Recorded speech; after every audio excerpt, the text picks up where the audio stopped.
A very good morning to our distinguished speakers and delegates for the fifth edition of National Webinar Series.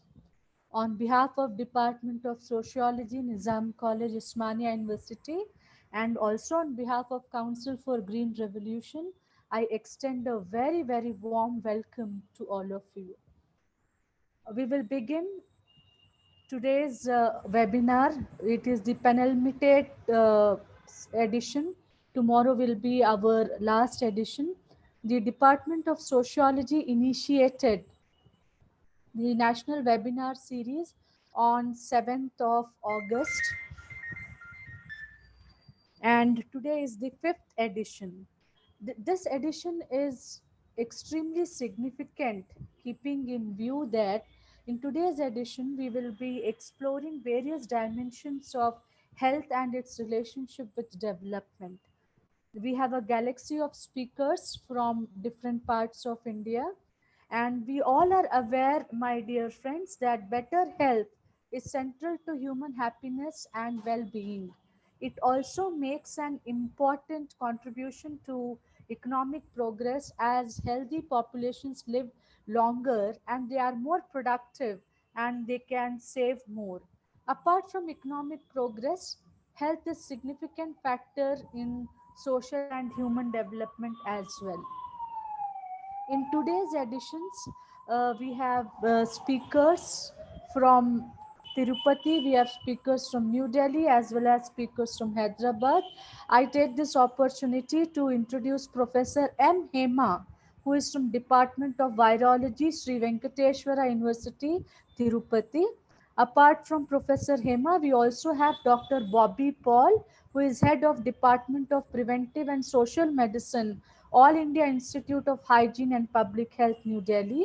We will also be joined by Dr. Sri Lakshmi Pingali, who will explore various dimensions of mental health. She is from Roshni Counseling Center, Hyderabad. We also have with us Dr. Priya Kumari, who is from Department of Zoology, Nizam College, and also a palliative care practitioner. So I take my privilege to introduce to you all, my dear friends, Professor Hema, who is also the chairperson and board of studies in Department of Virology, Sri Venkateshwara University.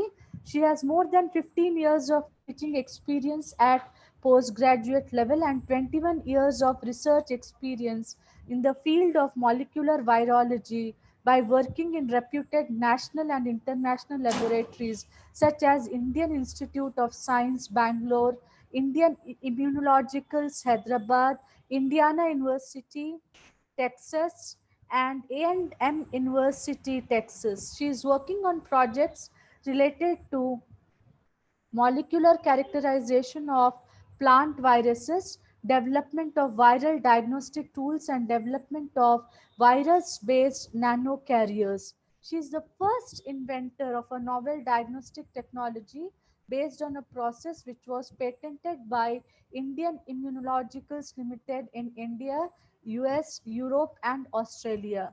She is recipient of CSIR RADBT Long Term Overseas Associateship, UCF Fulbright Academic and Professional Excellence Fellowship, Erasmus Mundus Brave Visiting Fellowship, and APS Fellow. She has visited various countries including US, Canada, Greece, Nigeria to accomplish various assignments. She has published 45 research papers in various reputed national and international journals with 941 citations and with an H index of 18 and I-10 index of 26. She has authored 15 book chapters published by CABI, Springer, Elsevier, and other publishers. Madam, I take this opportunity to extend a very warm welcome to you. And Professor Hema will be enlightening us on the vaccine development with regard to coronavirus, which is a very contemporary challenge in front of the globe. Over to you, Professor Hema. Um, Thank you, ma'am. Thank you so much for the opportunity. Um, My pleasure, madam. yeah, I would like to thank the organizers and Priya especially So for giving me this opportunity to talk to the audience in Nizam College. Um, I'll just share my screen first. Are you able to see my screen? Yes, madam, we are able to see it. Okay. Um, so initially, I thought I'll give you an overview on different developments with respect to the vaccines. But later, I thought since it is a sociology department, I thought I'll give a little more details about the virus as such. Maybe most of you are able to get to this information through newspapers and on everyday life, but I just want to touch upon some of the facts that are there from the literature, basically, because that is the information which is true and which we need to rely on. So I thought I'll generally touch upon that. Um, so this is the university where I'm working as a professor, and I'm privileged. This is one of the top university in South India, and which has got 65 years of history. Then, first, before going into the whole talk, I would like to tell you one thing with respect to this particular problem, that um, this scenario that we are right now undergoing, this is something which we have never seen and which we have never have come across in our generations. And that's why we can say that this is the greatest global crisis that has ever happened. And since it is there is no vaccine and drug therapy available, and that's why it is very difficult. That's what we are facing right now. That it is tough to manage, and the number of cases increasing with respect to everyday basis. If you see that, they're alarming and threatening the whole world, and this created an unprecedented demand for healthcare, even in the developed countries like US. And because of that, the whole supply chain and healthcare, and with respect to the global economy, it has been collapsed. And there are around approximately 26 million reported cases as of now today, and 863k reported deaths globally. And then, as you know, that this is a zoonotic disease because it has come from animals. So any disease which is coming through animals, then it is called as zoonotic disease. And these are all the different hosts which are harboring this particular virus, or like camels, pangolins, snakes, bats, tigers, and masked palm civets, mice, and cats, etc. So I'm going to cover some of these aspects in this presentation, like COVID-19 origin and pandemic, and a little more details about the structure and pathogenesis. Because to get into the vaccines, to understand the vaccine strategies, we need to have some of these information, so that you will be able to um, get full understanding of the vaccines. And I'll touch upon on diagnosis, spread, and prevention. And then, because as you know that for the viruses, it is better to prevent than cure. And then vaccines and therapeutic interventions, a little more detailed overview I'll do. And then if time permits, then I'll do the question and answer session depending on the interest of the audience. So if you look at the history, it's not that we are having this pandemic situation for the first time in the history. If you look at it, there are many other situations where we have come across the pandemic situation. Like in 1347, 1351 itself, we have this Black Death, Bolbino plague, and there are 200 million people gave their lives. And then smallpox, followed by Spanish flu, and then like that you have HIV also, and like you have a list of problems and where we have come across, and then we have come out of that situation also. So it's not that we are not going to come out of this current pandemic situation. We will definitely come out of this situation as well. And the only thing is that we need to take all the precautions, and then we need to be stay positive. So that's more important. So when you look at the history of this particular virus, you would have all the idea about this information, but I just want to give you an overview. So this has been noticed in and identified in first time in Wuhan province in China in November, and then they have reported the first pneumonia case in December, and then 31st December China reported to WHO thinking that it is something serious problem. And in 21st January, because the Chinese went to everywhere and they spread this particular virus, and then the first US case was reported in 21st, and then 23rd, government of China closed the Wuhan, where you have 30 million people, and then 30th January, human to human transmission confirmed in US, and that's where the whole problem started. And then 11th March, the WHO said that it is a pandemic situation. That means that pandemic means it is spreading everywhere, all over the world. And then 13th March, the, it has the US president declared that it is a national emergency. And 24th March, India announced the lockdown for 21 days and extended till May 31st. And then it has been like partial lockdown, and we're still having a lot of restrictions with respect to our movement and working strategies. And then when you look at the cases and deaths with respect to the world, you can see the graph how it is increasing from March to till September 3rd. If you look at it, how the graph is increasing, and it is really really dangerous, and it is really a kind of tough situation where we are facing right now. That it is been increasing, the graph is going up and up. And with respect to India, if you look at it, and this is with respect to the daily cases. So initially we were not having that many cases. So when you see up till April also we are okay, and we don't have that many cases, and we thought that we will escape this problem. People thought that Indians are having a better immunity, like that. All the apprehensions has come, but when you look at the graph after April 30th, and in the June, July, and August months, you can see the surge, how it is going up. And now we are one of the days we have encountered 80,000 cases also per day. So on an average, we have 50 to 60,000, but some of the days it is going up till 80,000 also, which is very very dangerous. So with respect to the deaths, if you look at it, it is comparatively better when compared to Brazil and US, but this is also something really alarming, and which is not good at all. But comparatively, we have less deaths when compared to other countries. So we have on an average 2,000 deaths per day. So we are still in 67,000 only, where the other countries crossed lakhs of deaths with respect to people. And then this is the total scenario if you look at the world as such. So I've given the Indian status here, 3.85 millions right now for on today we have. And so when you look at the world map, you can see that all the dark colors are affected areas, too much affected areas.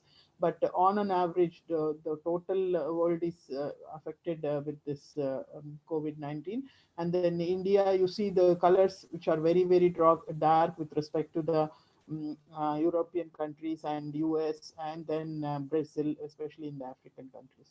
So this is the whole picture with respect to the cases, and then followed by deaths. So deaths in India, we have 67,000. Um, uh, so these are the confirmed deaths, and you can see that we are still okay with respect to the deaths. So you don't see that much color that you see in US and Brazil, in the Africa. So there are certain continents where you have so many deaths when compared to the India. So, getting into the details with respect to the virus structure, so as you all know that this particular virus belongs to a family called Coronaviridae. So that's why it is so, because the spike proteins which are present on the envelope of this particular virus is looking like a corona. Corona means it's a crown. So it looks like a crown. So when you look at this particular structure, it is so beautiful that but it is not so good to have it, but it is looking really beautiful. And then because of this crown-like structure, it is named as Coronaviridae, and it belongs to a genus in the family beta coronavirus. There are alpha coronaviruses and gamma coronaviruses also, but they were not so dangerous as beta coronaviruses, and beta coronaviruses seems to be very dangerous.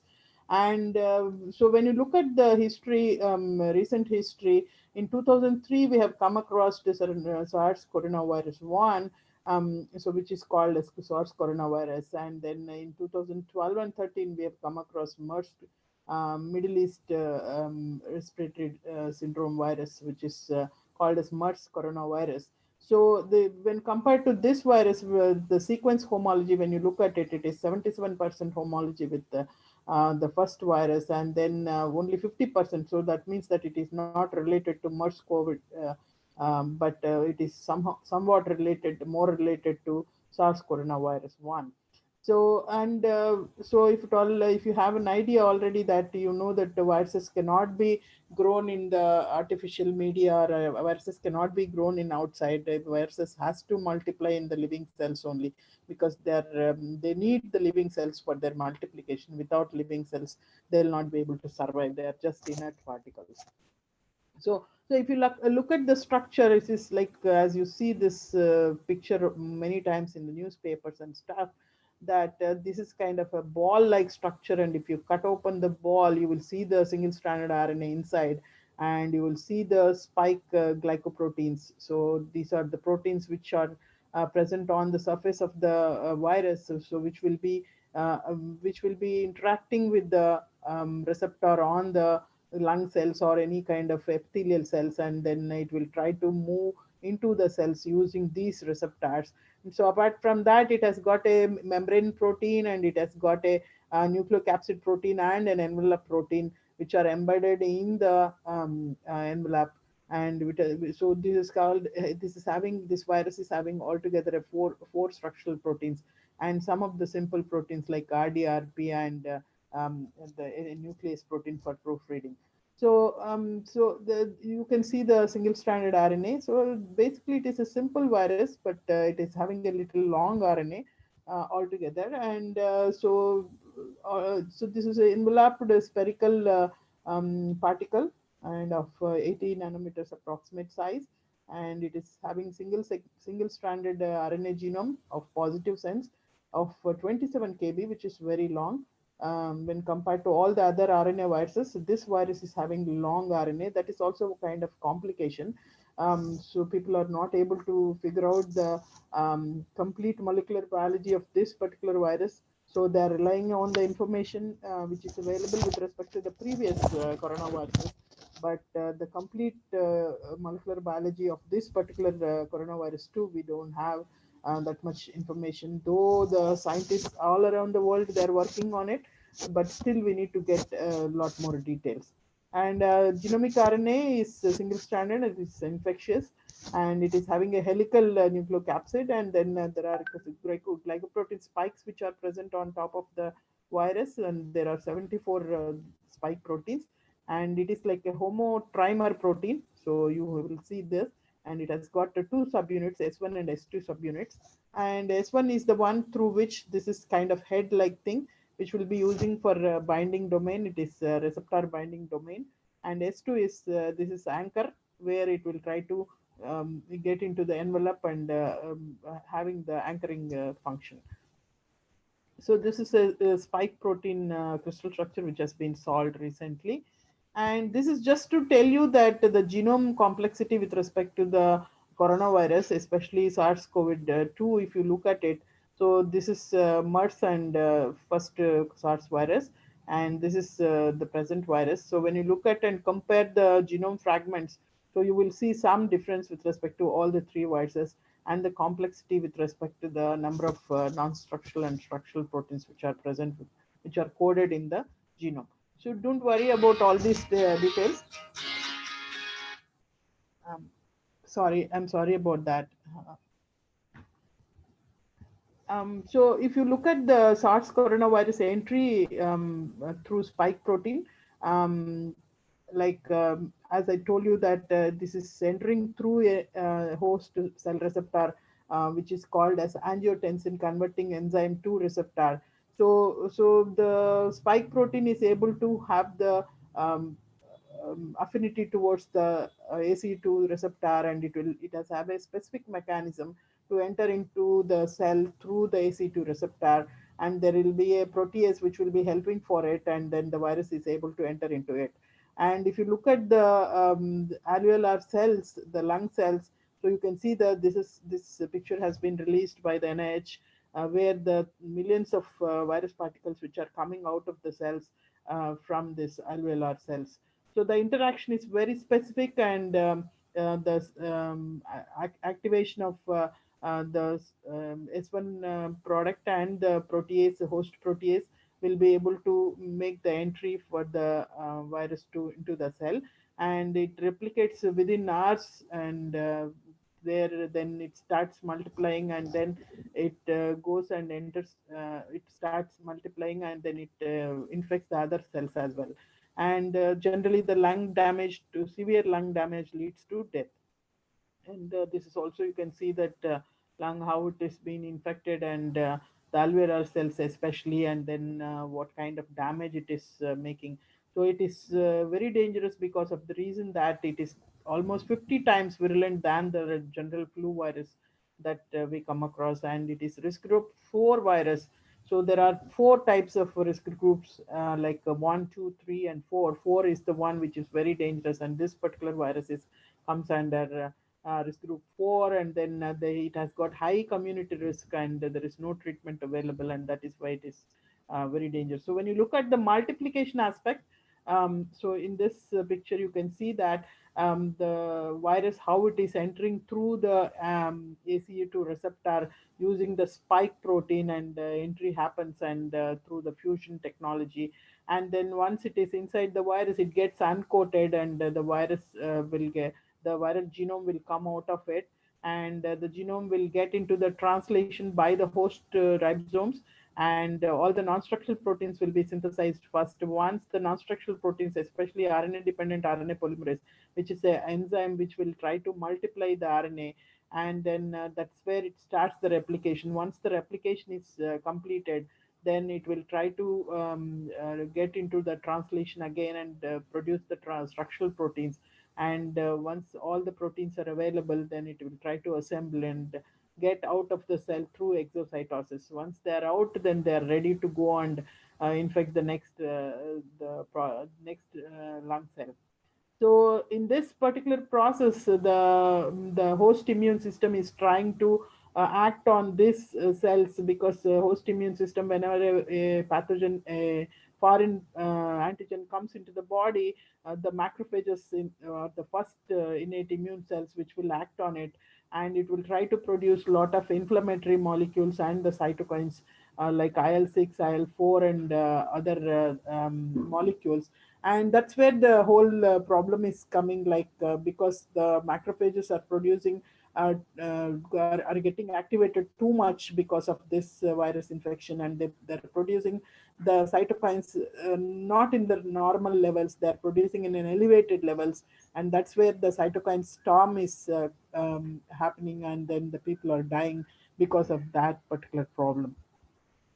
So when you look at the virus entry, um, excuse me, I'm getting this admit messages all the time onto the screen, and it is blocking my screen. Ma'am, Madam, because you're co-host, you're able to see that. We are admitting the delegates also. You can continue with your hello, presentation.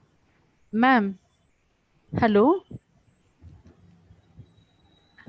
hello, Hello? ma'am. Are you able to hear me, Yes, yes, yes. That admit you are getting because even you are the co-host to facilitate you the presentation. So ma'am? you, Are you able to hear me? yes, yes, madam, I can hear you. Hello, Hema, madam. Hello, Hema. ma'am. Yes, yes, I can hear you. Madam, I can hear you.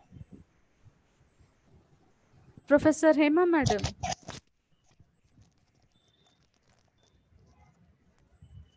Ma'am, Hello. are, ma'am.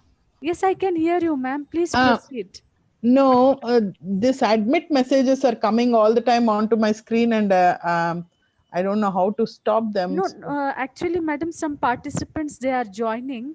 That is the reason behind it. yeah, Uh, I uh, uh, understand. It uh, is coming and the center of the slides. oh, no, we are immediately admitting, madam. We are Okay. very apologetic about the No, no inconvenience. problem. But Okay, don't because worry. you are the co-host, I think you are seeing that, madam. Okay, okay, Okay, thank. okay. So, okay, that's fine. Okay. So when you look at the virus spread, so it is entering through our body via nose and mouth majorly, and it lodges and in the lungs, and it multiplies in the lungs, and that's where it spreads the into the whole body. But basically the alveolar epithelial cells are the main cells which will take up this virus. So if you look at the transmission, it is mainly through two aspects, like one is aerosol, where you have direct interaction with the virus, and inhaling aerosol, the virus can enter into the body, and then through cough, sneeze, spit, laugh, talk, or exhalation. And then surface is kind of indirect, where you have contacting the objects, and therefrom you get the virus, like doors, elevators, pens, cloths, utensil, vegetables, and especially touching the mucous membrane of eye, nose, and mouth. So these are the means of spread, and that's what it has been shown here. So how long the virus will be stable in the air?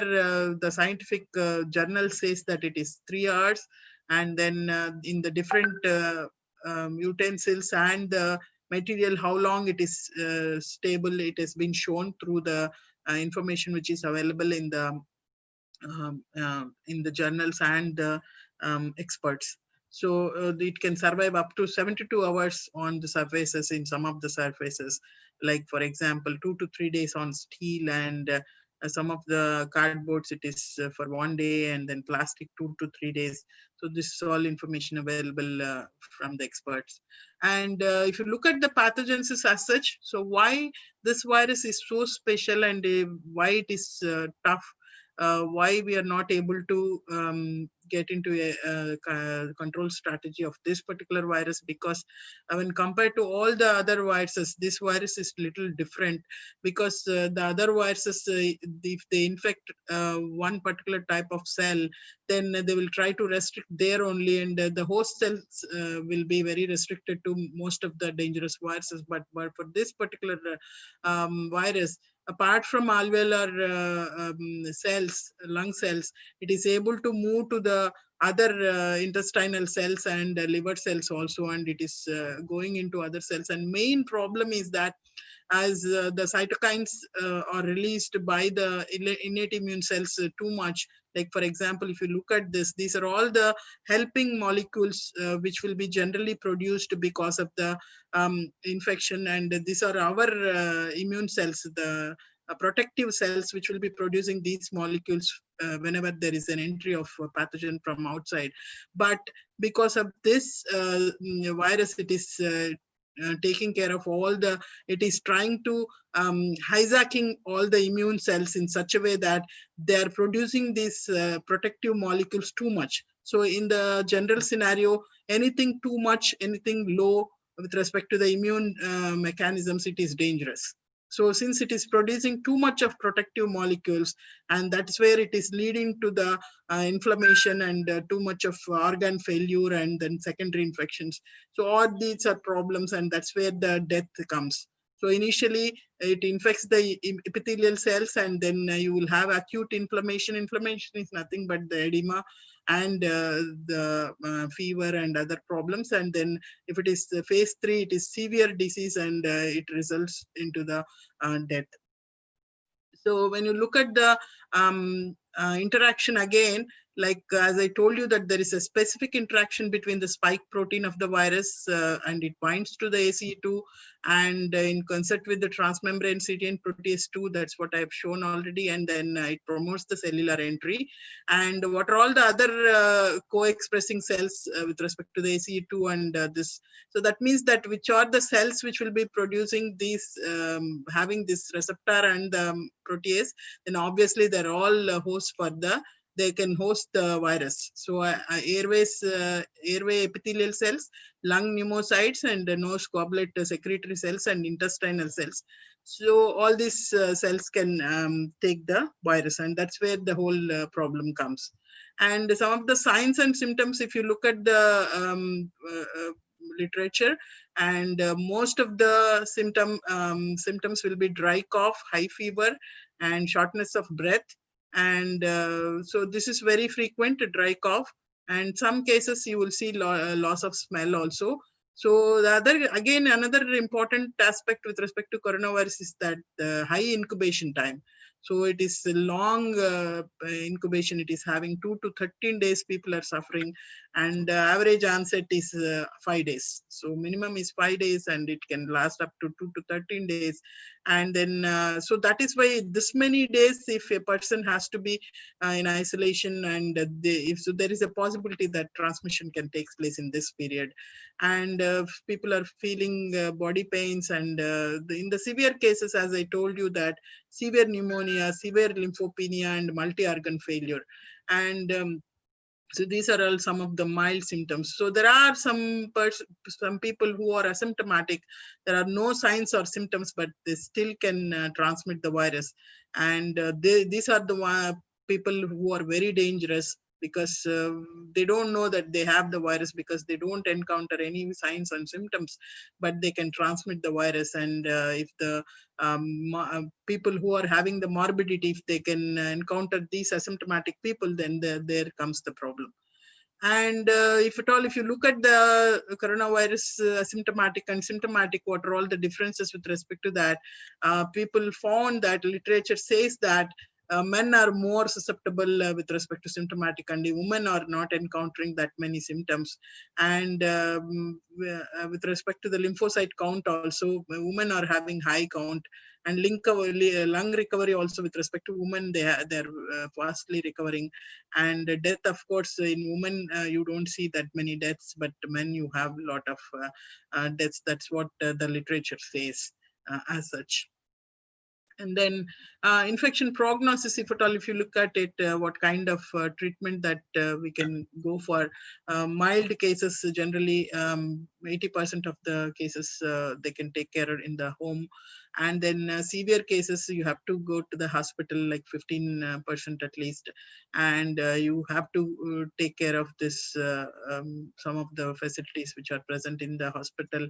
And critical cases are there 5%, and they have to be under ventilators, and they get a lot of problems like pneumonia, severe pneumonia, and acute respiratory distress syndrome, and they need the ventilators support. Otherwise generally they get into problems, and then generally they die. And then when do we have to go for care? Like most of the time, risk is too much. Like everybody has to encounter one day or the other day. And then it depends on the health susceptibility, immune status of the person, individual, and health conditions. And then we need to have a specific game plan. We don't we should not worry too much. And generally people who are not having any comorbidities or problems, health issues, then they should generally should get recovery. And then we need to call our primary doctor and self isolate ourselves. And we should avoid the exposure. So who are the high risk people? Who has diabetes, BP, cancer, heart disease, asthma, liver and lung kidney diseases, and immunosuppression? These people are at high risk, and they should take care, and they should not get exposed to this virus. And even if they get exposed also, they should be under the hospital care. And it should be very difficult for them to get out of these situations. So generally children, adults and elderly all are susceptible. It's not that some people are escaping, but more men are affected than the women, that is for sure. And if you look at the number of deaths here and comorbidities, if you look at it, hypertension, diabetes, and the heart diseases and kidney diseases, they are the ones which are having this problem. Too many deaths are happening. And the age factor, if you look at it, after 45 to 85, the death is too much when compared to the other ages. Fatality rate, if you look at it. So you need to get into the diagnosis also. It is very important to diagnose the virus before you go for any treatment. So you can specimens can be saliva, sputum, nasal fluid, lung fluid, and intestine and feces, because recently they have identified that the feces also are having virus particles, and fecal-oral transmission is also possible. And the RT-PCR is the gold standard test. This is the accurate test where you can detect the antigen, that is virus as such. And but you need to have a BSL-2 level laboratory for that, and it's most accurate, but it takes 2 to 3 days. And you will detect the RNA, viral RNA directly. And you can do this test at any time, but antibody test is like you cannot um, uh, get the virus in this. I mean, you don't know whether a virus is present or not, but because of the IgM and IgG detection, like generally when a virus enters into the body responds and it produces the IgG in 14 days. So initially it produces IgM and then it produces IgG. That is the general mechanism with respect to the healthy patient. Whenever a foreign particle, whenever a foreign pathogen enters into the body, then the body recognizes it, and then it shows some kind of protective mechanism in the form of humoral immunity in general, and that is through IgM and IgG. And this test this for the antibody test, and we need to wait for 5 to 14 days because the immune mechanism, it takes time um, when it is first encountering that particular virus or pathogen. So it is generally fast. This test is fast and but less accurate because it depends on the time. So if you're going early for this test or late, then it will be a problem for diagnosis. So then apart from that, you have CT scan. It is also helpful. And generally, if at all, if a person is having pneumonia, then you can diagnose the percentage of infection also through the CT scan. And then the if how do you manage this particular virus? Generally, medical treatment. No specific treatment is there, depending on the person, depending on the percentage of infection, depending on his health history, depending on his stage. You need to go for a treatment, a manageable treatment. And there should be definitely supportive care where fluid therapy, oxygen support, and vitals has to be monitored. And general medicines like generally like paracetamol or Tylenol we can give. And mechanical ventilation, of course, the severely infected patients who are having the acute respiratory distress syndrome, so they have to go for ventilation support. And then getting into the vaccine process, just to tell you that vaccine process is not so easy. Generally, vaccine development takes 15 to 20 years in general for a new virus. So why I want to show you this particular slide is that if at all, if you are truly looking for a new vaccine altogether, a new vaccine for this particular problem, then it will definitely takes a lot of time, and we don't have that much time. We cannot be in this situation for a long time. So that is why, so if you see the process, how many processes are there between finding the virus to the manufacturing, it is a long story, and it has to have a too many steps. Okay, since we don't have that many that much time. So generally it takes 10 to 15 years, and there are some valleys which we have to cross. Like we need to develop a vaccine, we need to commercialize it, and then we need to produce it in a large scale, and lot of regulatory approvals are needed. Like you have to have a phase 1 to 3 clinical trials, and it has to be registered, and WHO has to approve it, and then it has to get the FDA approval. Lot of things are there, and we have to get into the manufacturing, and then marketing, and then getting into the commercial stage. So there are a lot of gaps are there. It is very tough, and that is why it is people are having apprehensions that whether it will be possible or not. So many people are having doubts. But before getting into those things, we need to understand that is coronavirus vaccine is possible. Yes, of course, because in the mild and moderate patients, if you see it, they are getting lot of IgG and IgM already. The preclinical studies and the research studies are showing that people, it's not that people are not recovering. So there are 80-85% people are recovering, and they're getting lot of this humoral antibody response, both IgM and IgG, which is protective, and they're recovering. And in the severe and ICU patients, the recovery is less, and they are getting less antibody and IgM and IgG, and that's where some of them 15% even they are recovering, but there are cases where 5% of the people are dying. Okay, but that 5% is also is too much. Okay, so it is a best long-term strategy if you think about it, to end this problem. And so there are different types of vectors. I mean, this different type of vaccines which are in the trials. Like you have conventional vaccines like live attenuated vaccines and killed vaccines, and these are all modern vaccines where people are trying into different recombinant DNA technologies, where they're trying different strategies altogether. Apart from that, people are talking about antibody therapy and then therapeutics. So these are all prophylaxis. Before getting the infection, you can use these vaccines. But once you are infected, then you should go for all these other treatments like antibody therapy, and you can use some of the chemical agents to reduce the infection, or to reduce the virus load, or to get some relief, and some of the herbal treatments also in the literature. So maybe one technique may not work. Mostly combination therapies like novel vaccines and the nano formulations also people are thinking about, and a lot of work is going on. Thousands of scientists are working day and night to get into this stage. And as such, there is no vaccine right now, but 100 plus, almost 120, 30 are in early testing and trials. So what are all the different strategies that they're trying? People are concentrating on the S protein, because this is the one which is entering into the, which is contacting the host cell. So if you can block this entry, then probably it will be the better strategy. So people trying for that, and people are trying different recombinant viral vectors to harbor the S protein or other proteins, and some of the vector DNA, vector RNAs also, or I mean mRNA vaccines also in trial.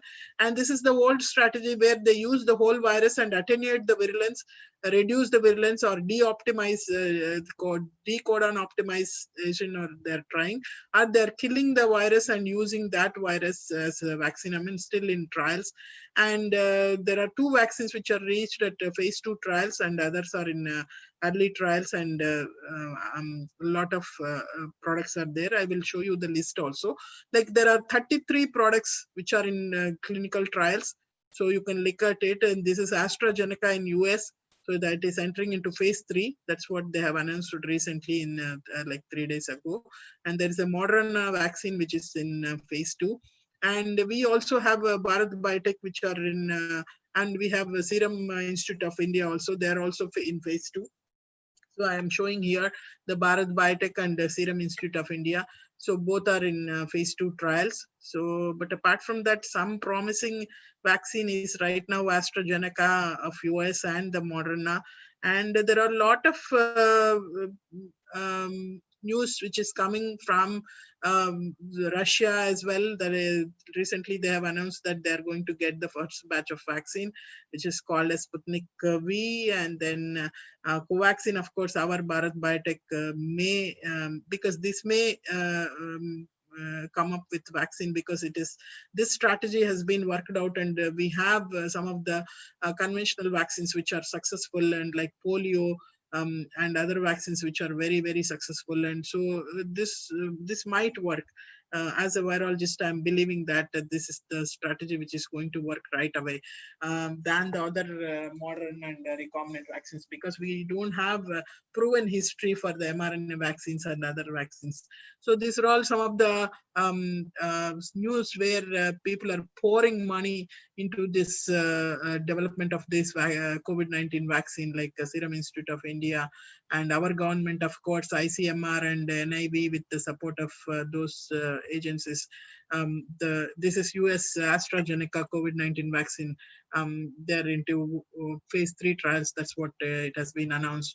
And but the problem is that WHO is telling that don't get into this speedy trials and all, because if you don't have the proper data, if you don't have the correct information about the clinical trials, then you will get problems later on. That's what they're telling. So apart from the vaccine history, we have some of the therapeutic drugs also. As you know, that these are all different stages of virus replication. So there are certain chemicals which we can use it to block the entry, and if at all, if you block the protease which is helping for the entry, so then there is a chance for getting the less load. And RDRP inhibitors, virus enzyme which is helping for the replication, if you can block those RDRPs, then that also can work.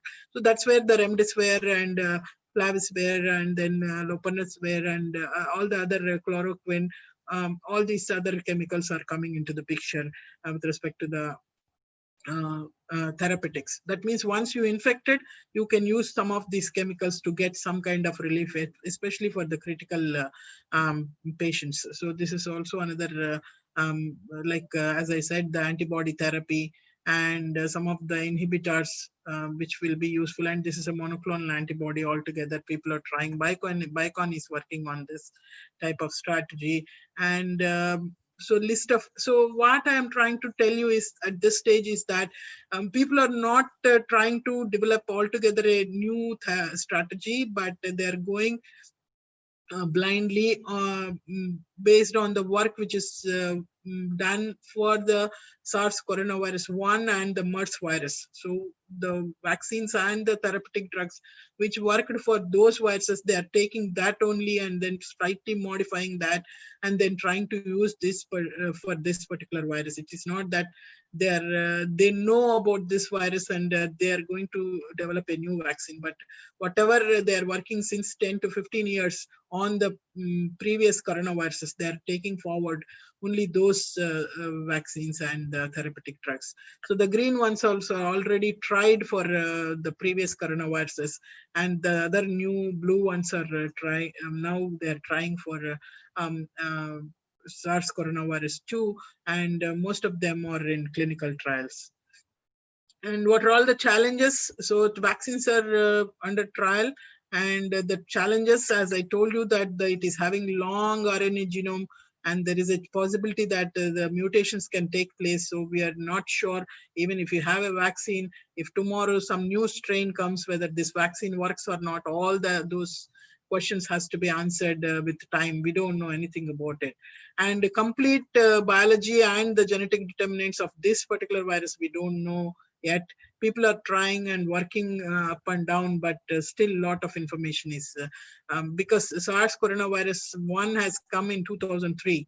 So it's now like almost 17 years that we have that virus. But even then, still we don't have a vaccine for that. And we don't have whatever information which is available, because these two viruses are having some similarity and they have some close similarities. So people are relying on that virus because that is also entering through ACE2 receptor only. And the long-term viability of the coronavirus is again problem. Stability is too much. The virus is stable for a long time in all the surfaces, and that is more problematic. And then recurrence, people who are recovered, people are telling that they are getting again the infection. That is also a dangerous sign, signal. And then people are now fecal-oral transmission also has been uh, demonstrated, and literature says that there is a possibility of fecal-oral transmission. And the effect of temperature and other environmental factors are not clear. We don't know anything about these parameters because people are on to the vaccines and they're not working on the basic biology of these parameters. And some of the other challenges, like large scale manufacturing facility capacity, it's very tough for this particular vaccine because the amount of vaccine that we need is too much right now. Because and then it is a tedious process and time consuming process, and a lot of clinical trial data is not available. We don't have established cell culture and laboratory animals because it has to have the ACE2 receptor, and very few animals are having this receptor to grow this particular virus. And then formal toxicology testing and all this safety and immunogenicity and the efficacy testings has to be completed with both safety and efficacy. It has to be approved, otherwise it is not possible. So before that, what we can do, we need to follow the safety steps, like as all you know, the social distancing, face mask, and good hygienic conditions. And we should not get panic. We need to have the hope, and we need to be resilient. And then we have to have simple balanced food. You can practice yoga, puja, prayers. All this can help us to stay calm. And we need to have minimum stress. Good sleep, of course, helps. Completely avoid alcohol and smoking, because the lung cells are the ones that are the main host.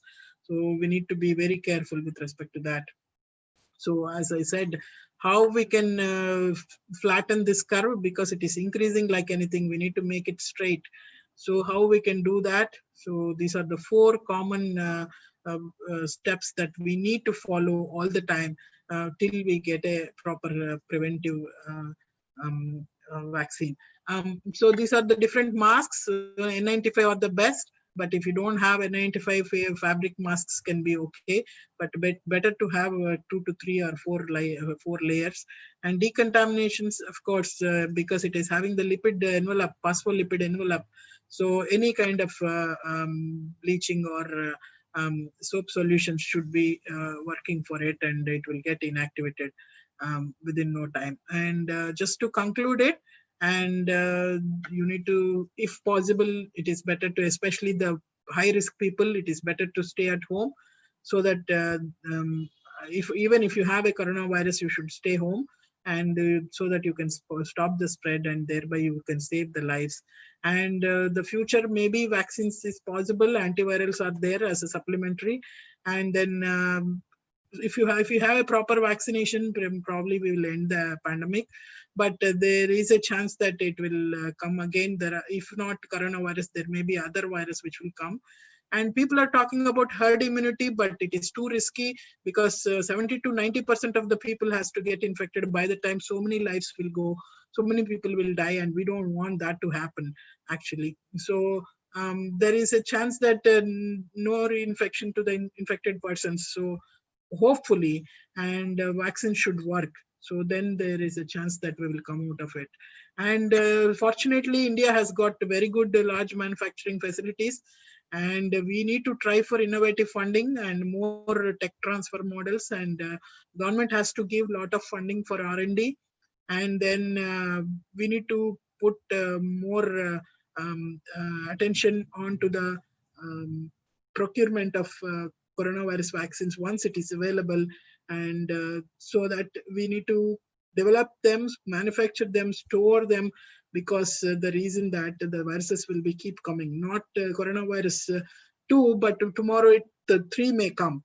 So we need to be ready for that. So I'm leaving at this stage. I'm sorry if I've taken a little more time. So I'm sorry about that. And once again, thank the organizers, and Priya especially, and Vinita madam, for giving me this opportunity to share some of this information. Thank you once again, and I welcome questions from the audience, if at all, if they have. Thank you so much. So I Thank would like you. to end this saying that the Venkateshwara University is offering MSc and PhD in virology. And most of the people, they don't know it. This is the only state university which offers MSc and PhD in virology. So if you are interested, you can log on to the university website and you can look into the details. Thank you so much. Thank you so much, Professor Hema, for a very elaborate presentation. In fact, almost every citizen in the world is looking at when the vaccine is going to come, and you have thrown substantial light on that. With your permission, madam, there are a few questions which I would like to put to you on behalf of participants. The Yes, first please. question is from Mr. Srinivas, who is Mhm. asking that when compared to other viruses, corona has low mortality rate, but still why it is getting so much attention. Further, he is also asking, is fear one of the causes for mortality? Yeah, of course, that he is right. Actually, though it is having less mortality, people are scared about the even though it is having less mortality. But when you hear about the cases, like people who are dying because of the cytokine surge, just now I said that because of the too much release of protective molecules, those molecules will lead to the inflammation in vital organs, and the organ where failure is happening, and the people are dying just like that without any external signs. It's not that they are suffering for a long time and they're on bed and they're dying. Some people are dying just like that. We are seeing in newspapers and media and all, that people who are okay for some time, they're just dying like anything. So these are all the things. Though the mortality rate is less, these are all the consequences, the fatality consequences, which are really which we have never come across these kind of problems before. So that is why people are scared and worried. And one of our well-wisher, and who was there in our house for as a tenant for 15 years, so he passed away recently. He was okay with the corona infection, and he has recovered also for 15 days. He was in hospital and he has recovered, and he's tested negative also for coronavirus infection, but his blood pressure was too high. He could not get the balance of the blood pressure, and it was up and down, and he collapsed on the 18th day. He passed away. So that is something which we need to really practice, and we need to be positive all the time, and we should have a hope that we should come out of this problem. So as I said, the general public should come out of it without any problem, without any issues. They should recover, so we should not get panic. We should be okay. And the people who are having the comorbidities, they should also be having the hope, and they should also go for proper hospital care, and the family and other supportive care should be there. So that is very, very important. I Yes, hope I ma'am. have answered the question. Okay. Yeah, yeah. In fact, similar questions are there on YouTube also. Mr. Kailash Mishra was also asking about how to address the patients with comorbid conditions. Ma'am, next question by Mrs. Kalpana Singh. Like, what is the difference between Spanish flu and coronavirus, and what is the major factor responsible for high recovery rate? In fact, there are chat box is flooded with many questions, so I request you to take as many as possible. Even our next speaker has joined us. So this one, ma'am, difference between Spanish flu and coronavirus. Um, Spanish flu and coronavirus. See, the flu is by the influenza virus. It is altogether a different family. Okay, it is not a coronavirus, Coronaviridae family. So influenza is different, and the coronavirus is different altogether. So influenza is segmented RNA. Influenza is altogether structure is different. So it is not related to coronavirus anywhere, not even sequence homology or in structural aspects also. So flu is different. Flu is something which is again related to the lung and the fever, pneumonia that you get with respect to lung. But this is a kind of special virus which has come as a zoonotic disease, and it is with respect to pneumonia and some of the symptoms, it is similar to flu, but with respect to structure and the sequence and the genome, it is completely different. It is a single stranded RNA, that is segmented RNA, flu, influenza. So a lot of difference is there between Spanish flu and the coronavirus. Okay. Okay, And ma'am. what is the other question? Like the continuation is what is the major factor responsible for high recovery rate of Oh, Indians when high compared to? recovery rate in India. Yes, yes, Yes, yes. yeah, that people are still trying, and some of the studies says that our genetic makeup itself is such that, and the other history people are telling that from the childhood we are coming across so many other pathogens, like in Western countries, uh, they don't come across so many pathogens like that way we do. And there is one more history, one more story that has been underlying is that we have in childhood vaccination, like we have BCG, we BCG have and yes, polio, we have all, but we don't have the US, especially when compared to US. US doesn't have BCG and oral polio in their childhood vaccination. So people are coming with some kind of story now saying that maybe the vaccines which we have taken in the initial days, like in our childhood, are also helping, and they are giving some kind of immune memory. So now it has come up that heterologous immune memory and the innate immune memory, these are the two new concepts which has come up recently in 2019, 18, and 20, that yeah, previously people used to say that innate immunity doesn't have memory. But recent paper says that innate immunity is also having memory, and that's how the childhood vaccinations are helping the kids and the adults also in some way.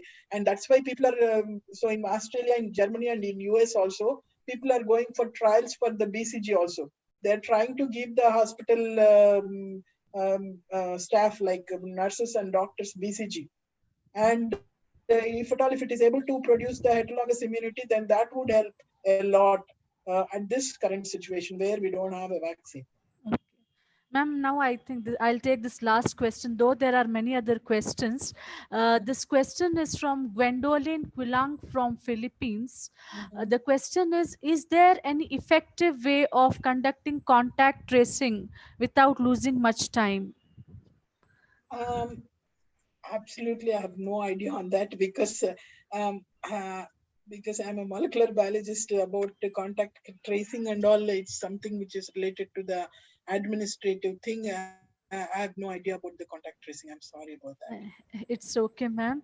So thank you so much, Professor Hema, for sparing your invaluable time and giving a virologist perspective on a virus which I think coming so many generations will always be hearing about. Thank you so much for accepting our invitation and enlightening our delegates, madam. Thank you so much. So, with your permission, ma'am, Yeah, I would like to move ahead. yeah. With our The second. pleasure is mine. I thank you once again. Okay, I thank Thank all the you. audience for their attention, Yeah, and thank you thank so Priya much. and you very much. Okay, thank you so Thank much. you. Thank you. Thank you, Hema madam. Thank you so much, Hema Thank madam. you, Priya. See you then. Yeah, Yes, Bye. ma'am. Thank you. thank Bye. Friends, we have our next speaker, a very, very distinguished speaker in terms of that she specializes in community medicine, Dr. Bobby Paul, who is Associate Professor and Head Department of Preventive and Social Medicine from All India Institute of Hygiene and Public Health.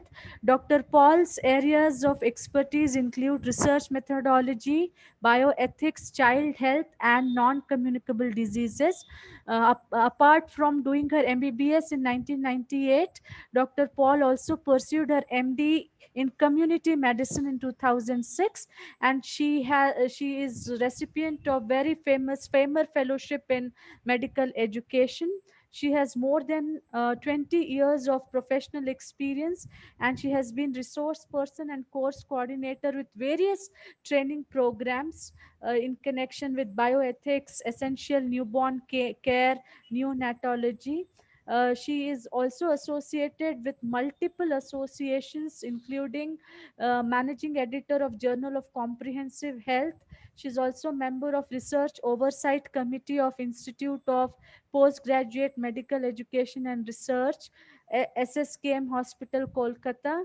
She's also member of editorial board of Indian Journal of Public Health and Indian Journal of Hygiene and Public Health. Dr. Paul is also member of Institutional Ethics Committee, All India Institute of Hygiene and Public Health, Kolkata. Madam has published more than 20 papers in international journals and 88 publications in national journals. She has also published a book on essentials of biostatistics.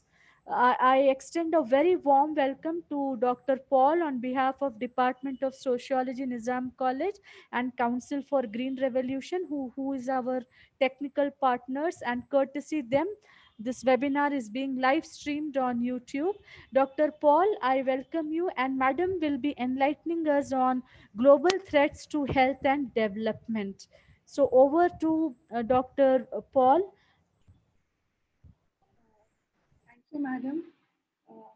And a very good morning to all the audiences in this learned forum. Am I audible, Madam? Yes, Can you confirm? Am I audible? yes, Madam. You are audible, Madam. And my screen is visible now, Madam? No, we are not able to see your screen.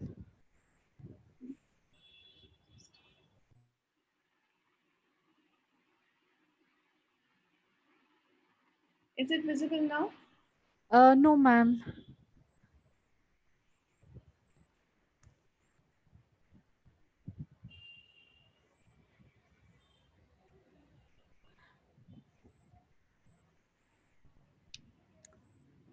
Yes, madam. It is visible now, madam. Please proceed. Thank you so much, Madam, for inviting me in this forum of learned audiences who are from multidisciplines. And I take this opportunity to highlight the 10 global threats that are looming large in the backdrop of the COVID-19 pandemic, as has been well spoken about by my previous speaker.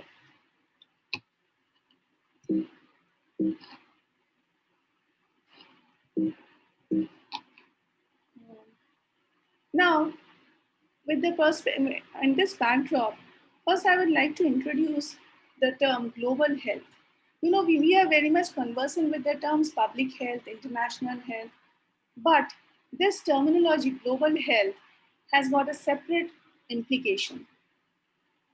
These are the health problems, issues, and concerns that transcend national boundaries and which may be influenced by circumstances or experiences in other countries and are best addressed by cooperative actions and solutions. You know, we all know that health is central to global development objectives. The more the healthier the population is, the more they make important contributions to the economic progress, they live longer, they are more productive, and they save more. So, but in this era of globalization, where there is the trading has become global, the communication is highly improved, and the world has become is a smaller place for us because we are in constant connection with people all over the world somehow or the other. And not only we share the good things of globalization, we also face shared threats and we have a shared responsibility to act.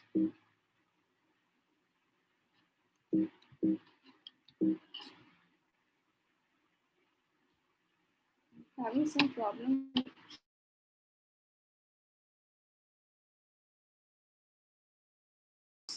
One second.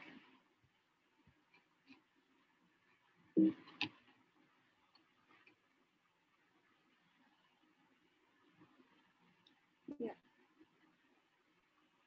just a minute. Yeah. So as I was saying, initially we were conversing with the term public health. And in the 19th century, this public health usually was concerned with the with the tackling the nation's own problem. But as globalization progressed, the terminologies like international health came into being. And then, finally, in this decade, the term global health requiring interdisciplinary approach. By this, I mean to say the social sciences, behavioral sciences, law, economics, history, engineering, biomedical sciences, as well as environmental sciences, they are all putting on their heads together to tackle the health challenges that we all are facing somehow or the other. And we all know that 2020 is a year of challenges. But as a coin has two sides, there are global health trends which are heading in the right direction and which are giving us hope, as well as there are urgent global health challenges in the backdrop of COVID-19 pandemic. Now, these health trends, they are helping us in eliminating diseases, building resilience, and saving lives, while the challenges that we are facing in this COVID-19 pandemic, these are not only the 1, 2, 3, 4, 5, 6 diseases, they are actually a complex mix of interconnected threats, and which have got these threats are rooted in the determinants of health, like social, political, economic, and gender inequalities.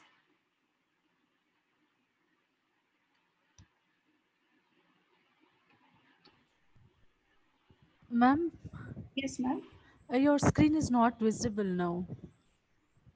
Is it? Yeah. Actually, I'm facing issues with internet, I think. What should I do? I'll start sharing screen again. Yes, yes, yes, yes. Please, please do that.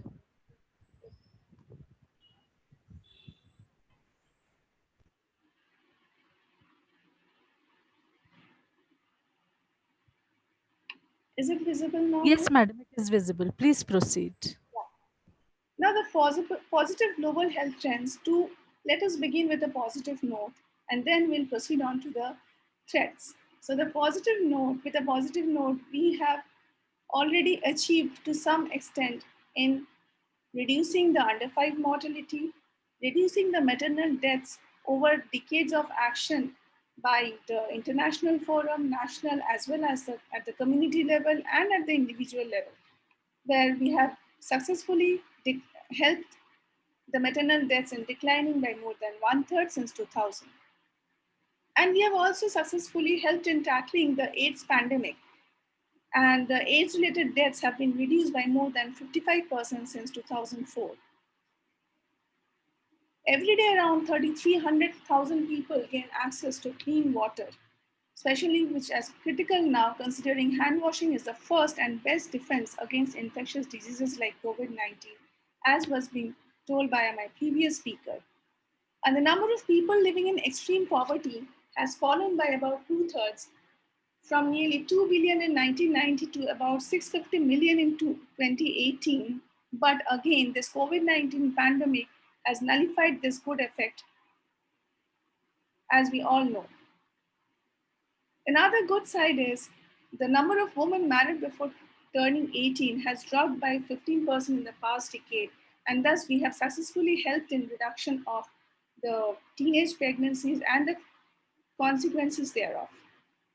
Now, the urgent global health challenges for 2020, as has been delineated by the World Health Organization, which we know is, this is addressing the global health issues for the last 70 years.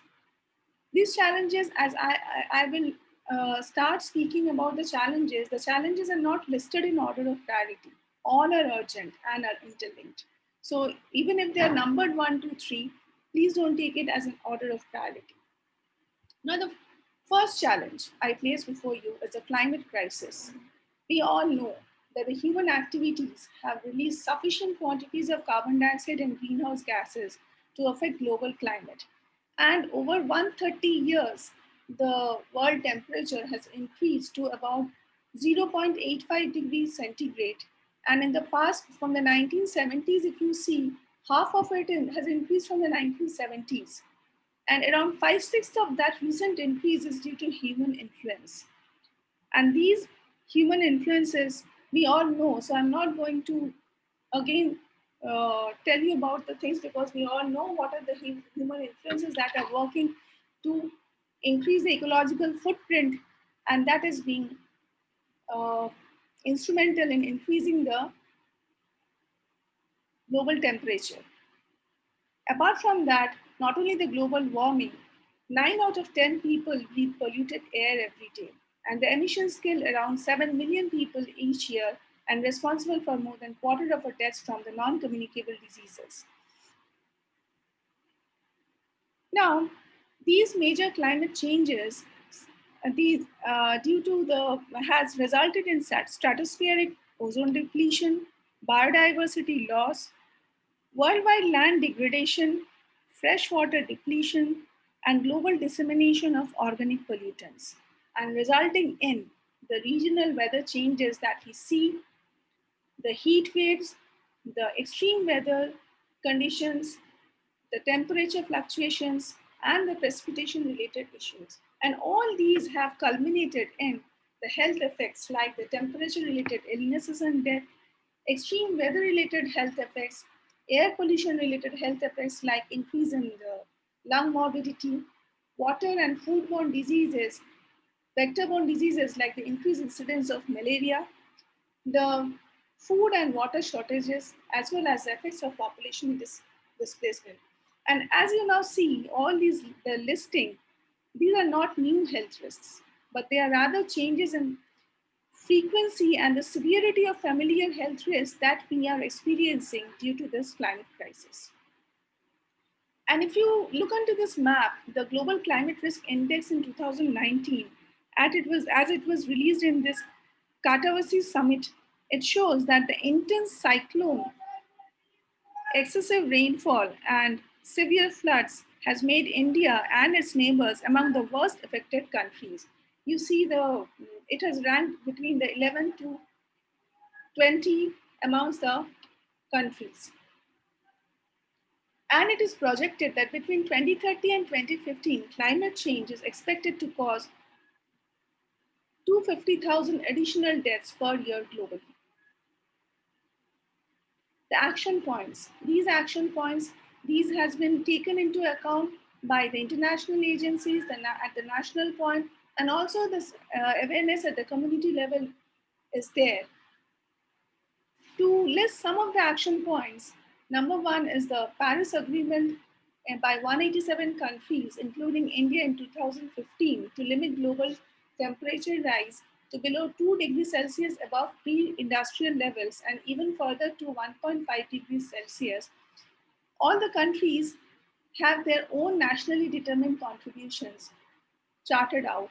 And India, as a national agenda, in 2015, they have also rolled out the nationally determined contributions so as to limit global temperature rise to below 2 degrees Celsius. Some of these are to reduce the greenhouse gases emissions intensity, to achieve about 40% cumulative electric power installed capacity from the non-fossil fuel based energy resources, additional forest and tree cover by 2030.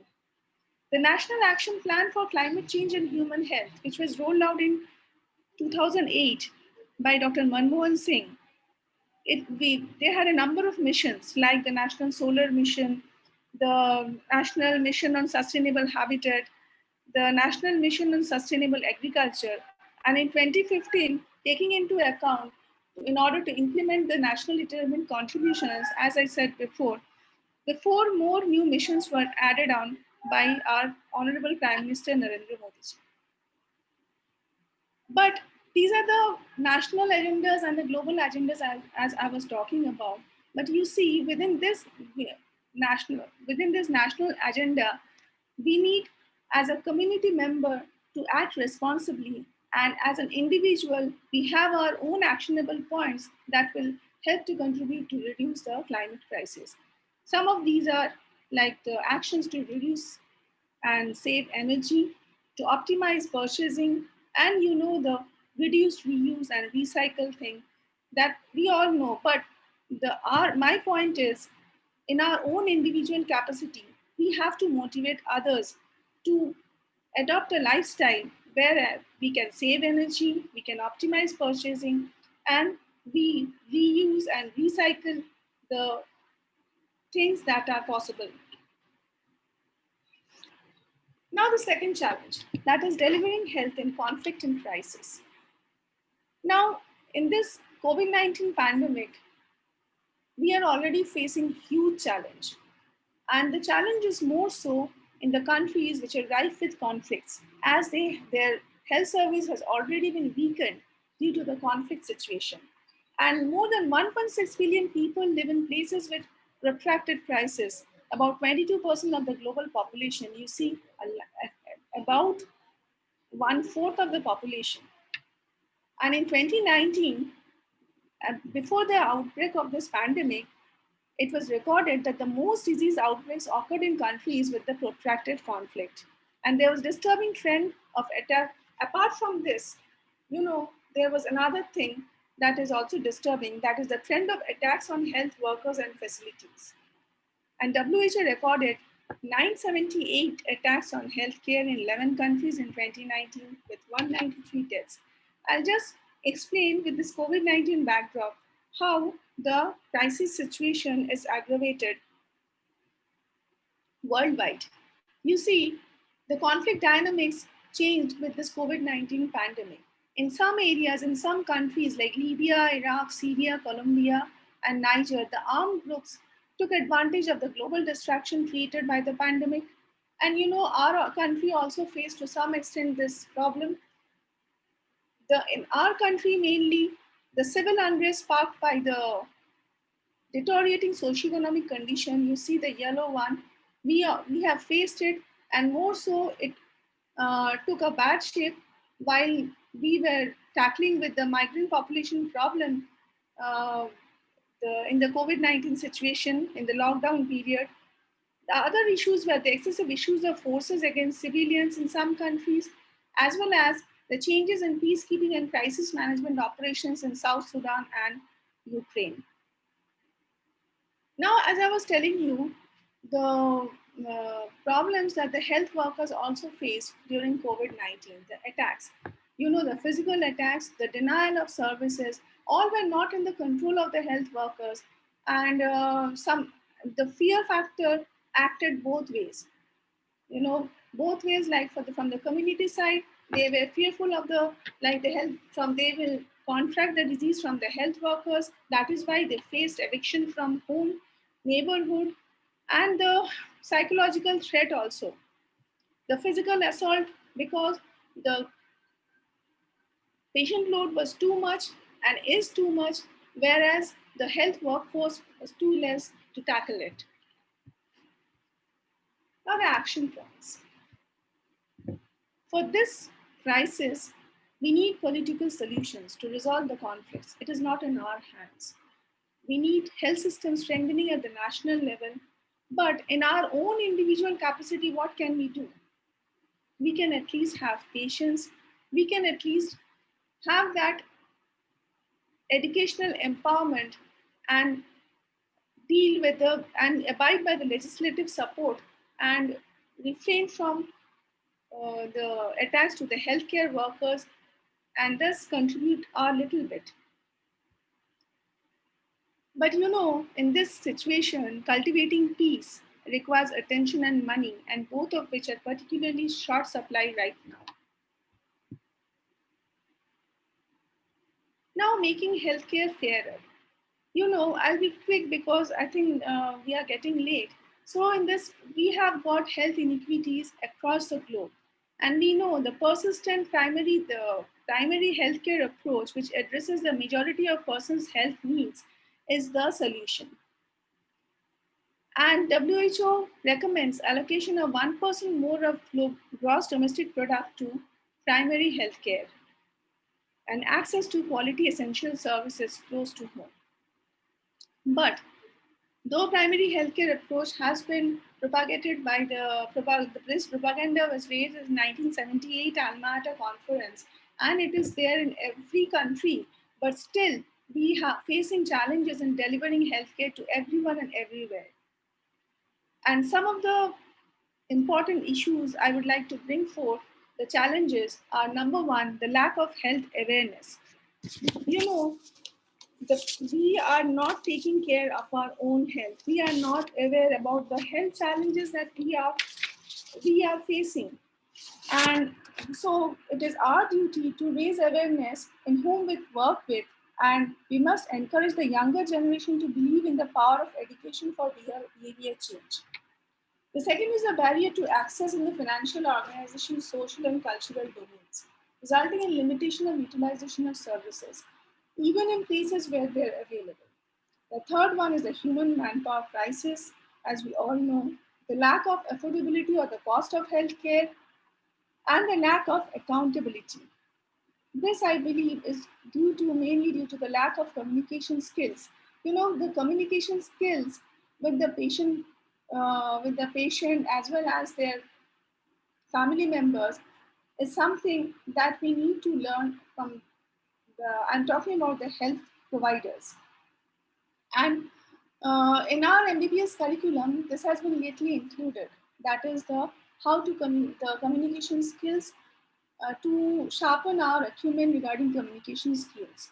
But I believe this communication skill should be inculcated right from the school level, such that when they become the young professionals, they will be uh, handling the clients or the beneficiaries more effectively. Now, the fourth challenge, that is expanding access to medicines. Even in this age, about 2 billion people have no access to essential medicines. About one third of the population lack access to medicines, vaccines, diagnostic tools, and other essential health products. And we are facing a huge out of pocket expenditure for buying medicines, despite the fact that there are a number of health insurances rolled out by the government. And at present, our nationally around 68% out of pocket expenditure is incurred due to for buying medicines. Now, the action points. Here, we need to have evidence-based treatment guidelines. We need to define the essential medicine list and make it available at every point of care.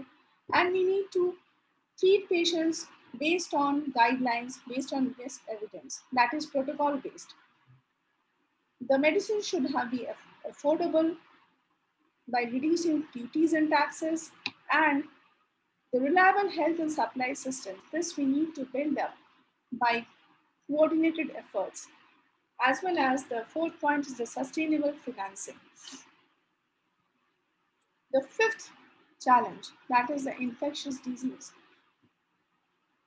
The infectious diseases like HIV, tuberculosis, viral hepatitis, malaria, the neglected tropical diseases, and sexually transmitted infections, these were there.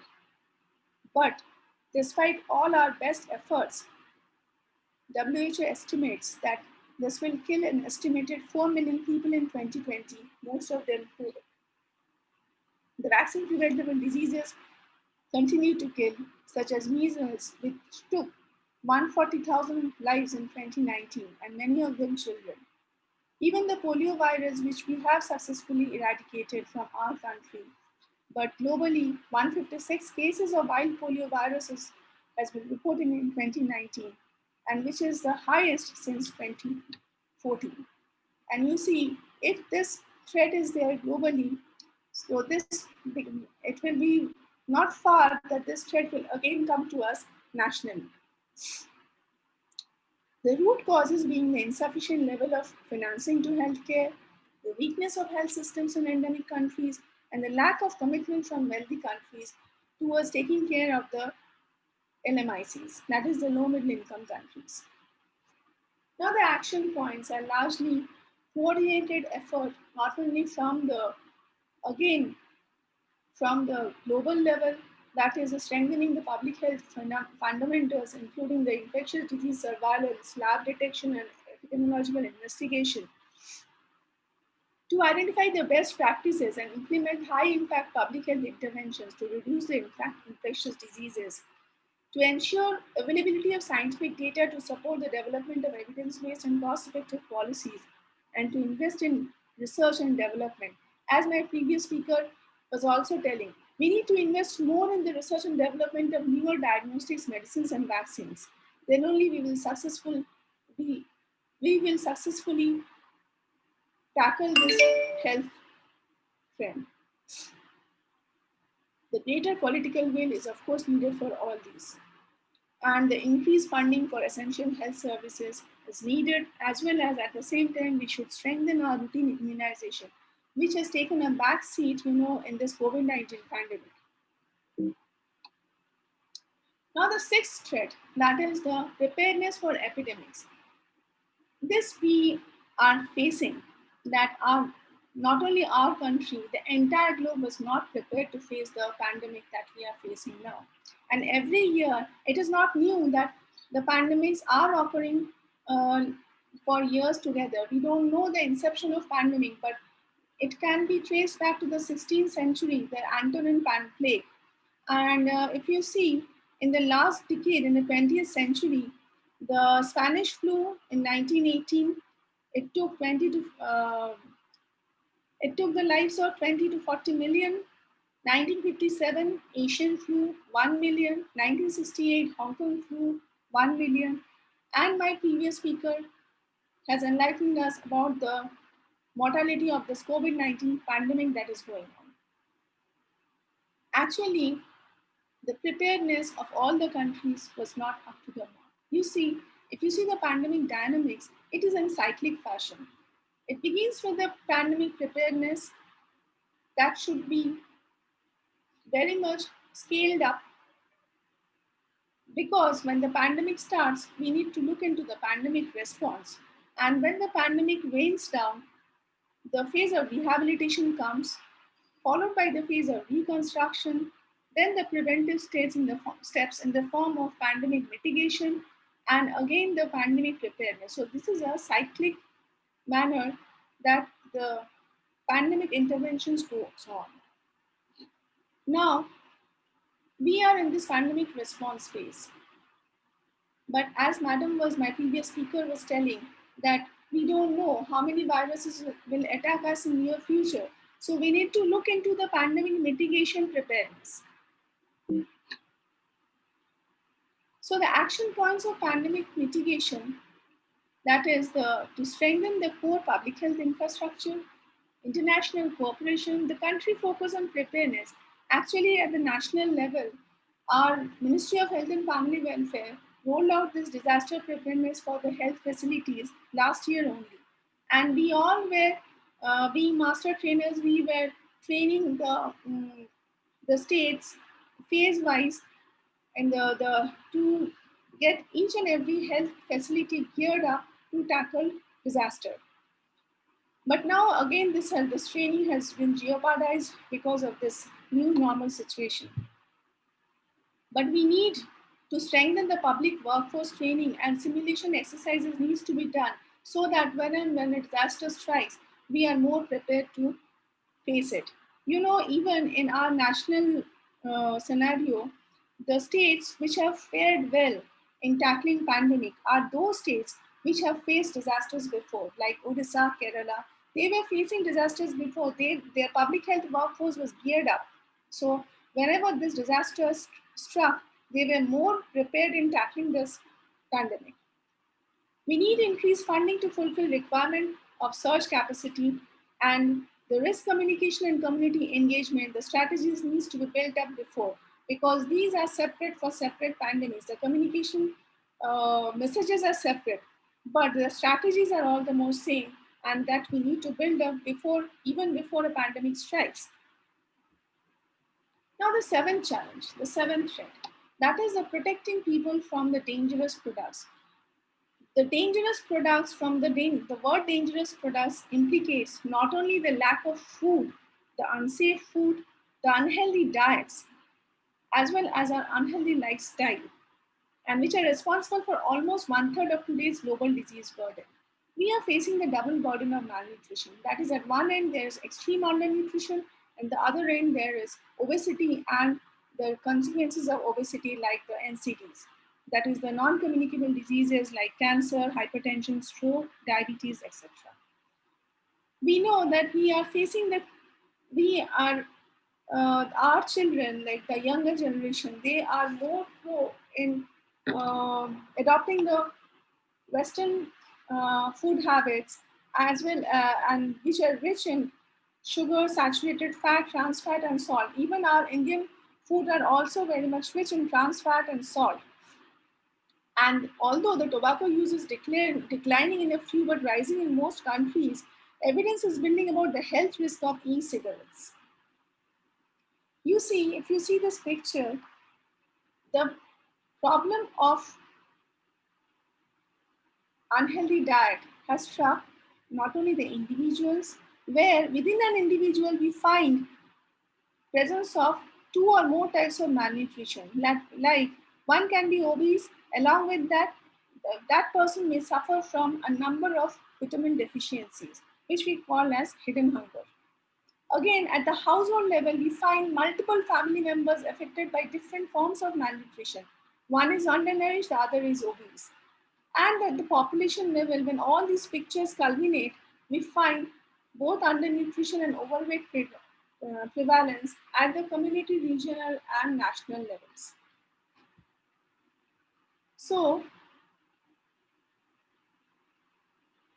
what are the action points?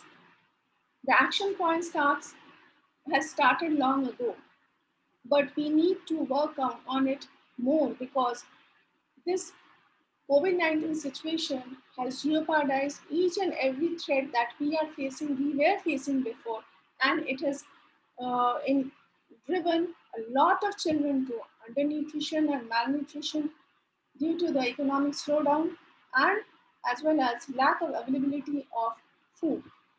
The UN Decade of Action on Nutrition in 2016 to 2025 lays down a numerous key health interventions that has to be adopted by countries. And one of them in 2019, globally, the food industry committed to eliminate trans fat by 2023.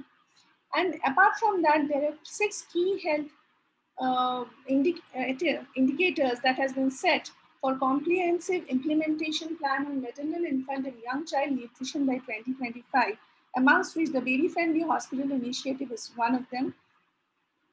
And the last one is the healthy diet sustainably produced. I emphasize on the point sustainably produced, which has the role has to be taken up by the government and has to be implemented, and we individually we need to be aware of the healthy diet that is being uh, put forward by various international agencies.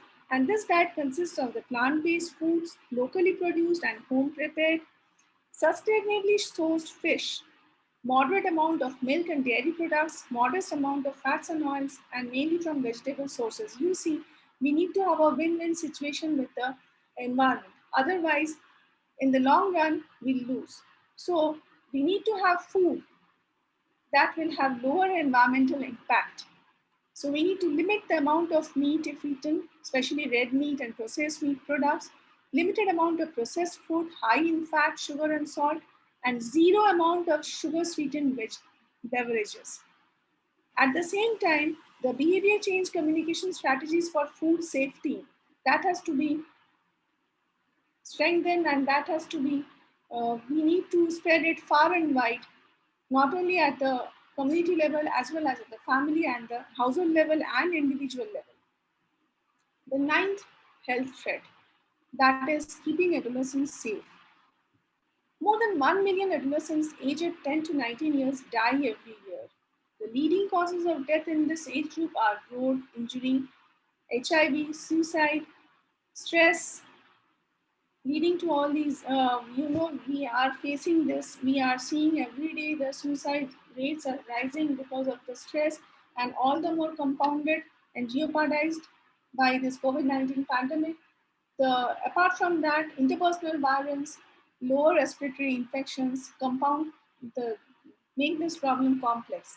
The harmful use of the alcohol, tobacco, drug use, lack of physical activity, unprotected threats, and previous exposure to child maltreatments are some of the risk factors. Now, we have adolescent health services at the national level as well as global level. But somewhere down the line, the utilization is poor because maybe we are not understanding their mental mindset. That is because the adolescents are unique. They need quality health services that recognize this because they have their own mindset, some of which WHO spells out like, don't treat me like a child. Don't want my parents to know. Please respect my privacy. I want to have a say in decision about health. So when we frame health services for these adolescents, we need to take care about their mindset such that these health services will be utilized by the adolescents. Now, the 10th threat, the last one, that is the antimicrobial resistance. Now, every year, 700,000 plus people globally die from resistant infections caused by bacteria. And the resistant infection will kill 10 million people per year by 2050, nearly 2 million more than would die from cancer. You see, the threat is so high. Why? Let's see. This we know, but again, in this learned forum, I would like to put forth the causes, that is, overprescribing of antibiotics, the patients not finishing their treatment, overuse of antibiotics in livestock and fish farming, poor infection control in the hospitals and clinics, the lack of hygiene and poor sanitation, and lack of new antibiotics being developed. And on top of it, the over-the-counter drugs that are being sold. This is also complicating the problem more. Now, all the countries' action points, among the action points, we need to have a national action plan on AMR. We have, but we need to do our bit also to raise awareness about antimicrobial resistance and such that, as I told you about the causes, such that we tackle it at the individual level. And also we need greater innovation and investment for research and development of new antimicrobial medicines, vaccines, and diagnostic tools. Surveillance has to be geared up, and the prevention and control measures in the healthcare facilities has to be implemented stringently, as well as the spreading the awareness of about AMR and the bit that we individually can do. We have to make the information available at all levels of the society so as to prevent the spread of AMR. See, with these 10 global health challenges in the backdrop of COVID-19 pandemic, as you see, we have miles to go because we have already committed to reach the 2030 Sustainable Development Goals. And that is why UN has declared the next decade, that is from the 2020 to 2030, as a decade of action, whereby we can ensure healthy lives and promote well-being for all at all ages by advancing universal health coverage such that 1 billion more people benefit from universal health coverage, by addressing the health emergencies such that 1 billion more people benefit from universal health emergencies, and by promoting healthier population such that 1 billion more people enjoy better health and well-being. Thank you. Thank you so much, Dr. Paul, for not only highlighting the global health threats, but also suggesting very, very appropriate action plans. Madam, with your permission, there are few questions from the participants which I would like to ask you. Yes, ma'am. Yeah, there is a question from Matta Srinivas. He wants you to comment on why developed countries with better health care, in fact, top healthcare system among world, failed to control coronavirus. Is it because they did not take this seriously or any other reasons? Madam, there is no actually the question is very pertinent. And we have seen the developed countries like US became the epicenter, the hotspot in no time. Like it took a little time to, they became the hotspot. You see, there is no one single answer to this question. The pandemic preparedness that I was telling you before, the pandemic preparedness was minimal even in the developed countries, let alone the developing countries, in terms of the risk communication, in terms of individual awareness, in terms of investment of money for research and development, in terms of protecting the and promoting the like the gearing up, the strengthening the health system to tackle the pandemic. Despite the fact these pandemics occur uh, they occur like every 100 years we face a huge pandemic. You know, everybody knows that. Still, the developed countries down the line they have somewhere lost in giving importance to this pandemic preparedness. Thank you, ma'am. There is one more question from Sayanti Bandyopadhyay. What is the meaning of risk communication and community engagement? Well, risk communication and community engagement deals with the messages that we need to spread to prevent the to contain the pandemic situation. Now, this risk communication should be appropriate, should not be misleading, should not have dual messages, and the we need at the same time we need to tackle the infodemics. Like, you see, there are various in this era of social media.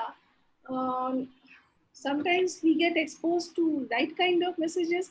Sometimes there are many misleading messages and videos that misleads us. So the not only we need a legislative support for that, also at the individual level we need to spread awareness about tackling the pandemic. So this, like for every pandemic the risk communication is separate. For this pandemic, as madam told in the last slide, the four things, that is the wear mask, social distancing, etc., etc., these are the examples of risk communication for this pandemic. Thank you, ma'am. Thank you. In fact, there are many other questions. This I will make the last one because our next speaker, Dr. Sri Lakshmi, has already joined us since a long time. This question is again like this question is from Professor Dibyendu Ray. Do you think immunity power of developing world is higher than that of developed world? I will combine one more question, Dr. Paul, that how can we address the food and nutrition insecurity problems in particular to India, and red meat consumption is very less consumption due to cultural practices. Are there any other alternatives? So one question is on immunity, another question is on use of red meat. Regarding immunity, actually, there is no such evidence where we can comment on this fact that the developing countries have higher immunity. And that's this I really don't know. But you see, developed countries like madam was in my previous, in reference to my previous speaker, she rightly told that they have discontinued some vaccines like BCG vaccine, etc., etc., because there this disease prevalence is lower. But in our country, we are continuing because we are facing the challenges of these infectious diseases. And in this era of globalization, especially that the movement of human population is very high, mm, I think um, the developed countries which have stopped immunization, although there are policies like when you go to a country like US, you have to take BCG vaccination, polio vaccination, etc., etc., and then go. But you know there are always loopholes. There, we always don't move by the state channels. There is migration across borders, and the people do not have these vaccination papers right, and sometimes these people get exposed to these viruses. Whereas in our developing countries, we are having a lot of vaccinations in our program. Probably this can be explained like that, but again, I tell you, there's no such scientific evidence whereby I can comment on this. And regarding the second question, what was that? Ma'am, the second question is with regard to food and nutrition insecurity problems, in particular to India, and red meat consumption. Yes.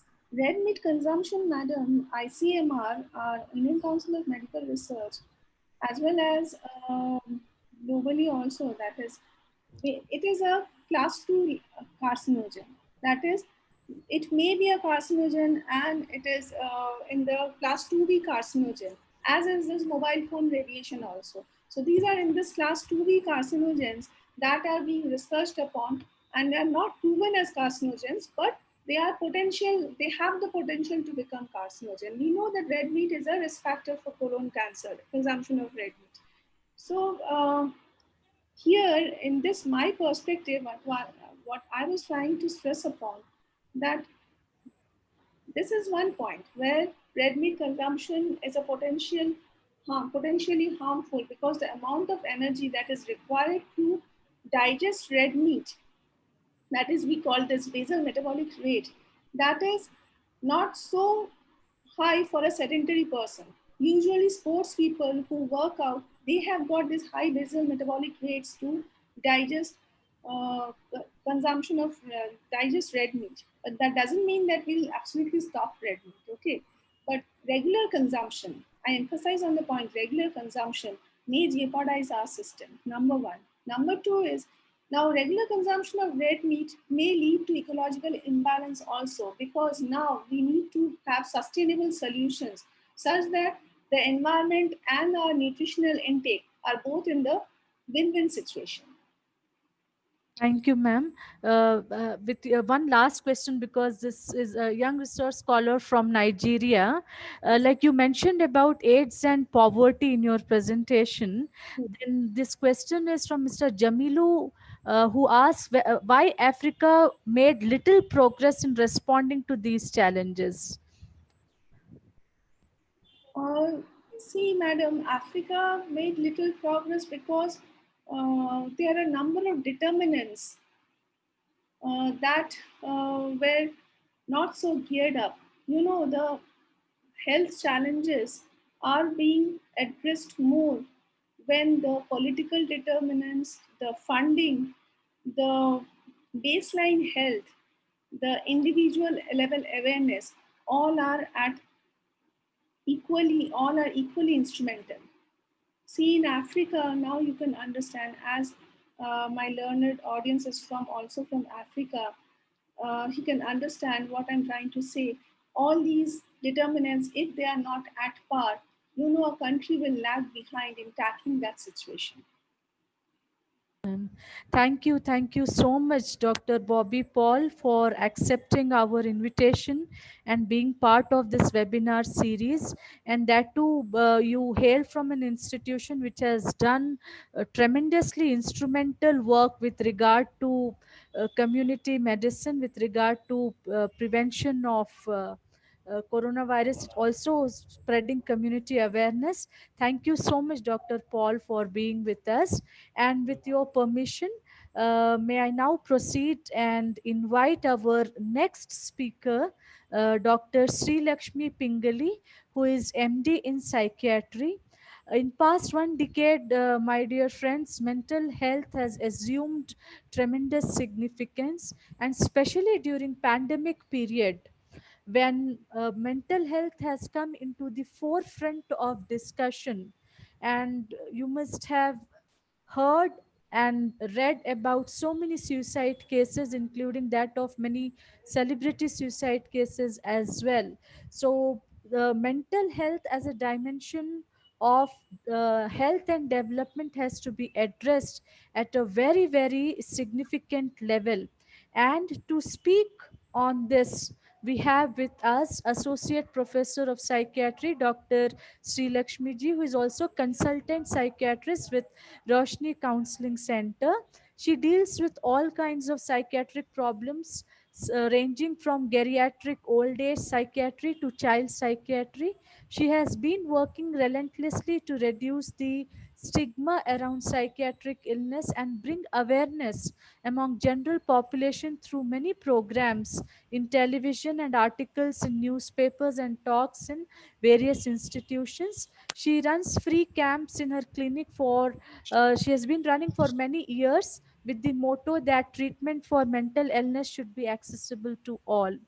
So, on behalf of Department of Sociology, Nizam College and Council for Green Revolution, I extend a very warm welcome to Dr. Sri Lakshmi Madam, who will be enlightening us on concerns and challenges in mental health. Over to you, Dr. Sri Lakshmi Madam. Thank you, Dr. Vinita. You're able to hear me? Yes, Madam. Yes, yes. Can you see my screen? Yes, Madam. We can see your screen. Yes. So, good afternoon, everybody. And thank you for the invite. Now, the other two other previous speakers have spoken very well about the various changes that can be brought about to increase the mental health, to health standards. And all the discussions that they have said is also applicable to mental health. So, since I'm a clinician and I deal with patients on a regular basis, I would like to make my presentation more in terms of a story rather than, statistics have already been told to you, very beautifully explained in depth. So, I want to give you my own real life examples to make it more, interactive maybe and understandable, because mental health, as we all understand, is very difficult to understand, appreciate and accept. So this is how my presentation is going to go. Now, WHO, has defined health as complete physical, mental and social well-being, and not merely the absence of disease or infirmity. However, when the concept of mental health comes, we neither accept nor acknowledge that maybe we may be having mental health issues. Haven't all of you gone through various phases of stress in various aspects of our life? But I wonder how many of you have actually thought that I need help from a psychologist, a counselor, or a psychiatrist to understand. We are the same people who, at the first sign of fever or headache, would immediately go to a physician or at least call a physician to find out, Doctor, is something wrong with me? So, mental health in this country has taken a backseat. Unfortunately, two things have made it worse. One is the pandemic, because it has got into sharp focus of how vulnerable we all are to mental stress. Many of my patients who suffer from anxiety have relapsed very badly. Okay? Many of them who never had anxiety issues are now coming up with anxiety. In addition, the other factor which has set us back by many, many years in terms of awareness is the discourse around the death of a celebrity in recent times. You have questions like, he's a hero does not get depression. You have discourses like, there are discussions which are happening which say that he's all smiling all the time, how can he be depressed? Forgetting that mental illnesses are biological conditions. It can hit you, me, and even a celebrity at any time. So by the end of this presentation, if I can make a change in your thought process, that the mind is mine, as is my body, it is a part of me, and therefore needs equal importance as my body does. And there is no shame in asking for help. In fact, it makes me a braver person, a stronger person to identify and to reach out. Then one of the challenges which mental health faces is successfully overcome.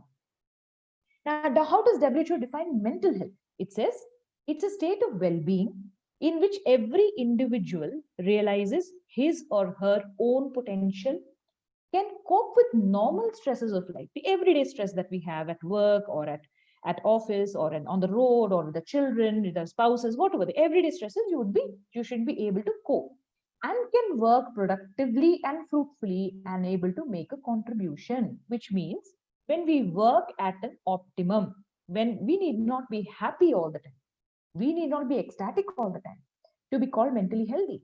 If you're able to work productively, if you're able to face your problems bravely, knowing that there are problems and I need to face it and successfully overcome it, you are considered to be mentally healthy. Mental illness results in poor quality of life. It results in decreased productivity and a low earning potential. This is because this I put in for the sake of the presentation, because it's all about development. But understand that these are secondary. It destroys your ability to think. It destroys your ability to have a social life. It destroys your ability, your family's ability to cope with life. Okay. In addition to leading to your poor quality.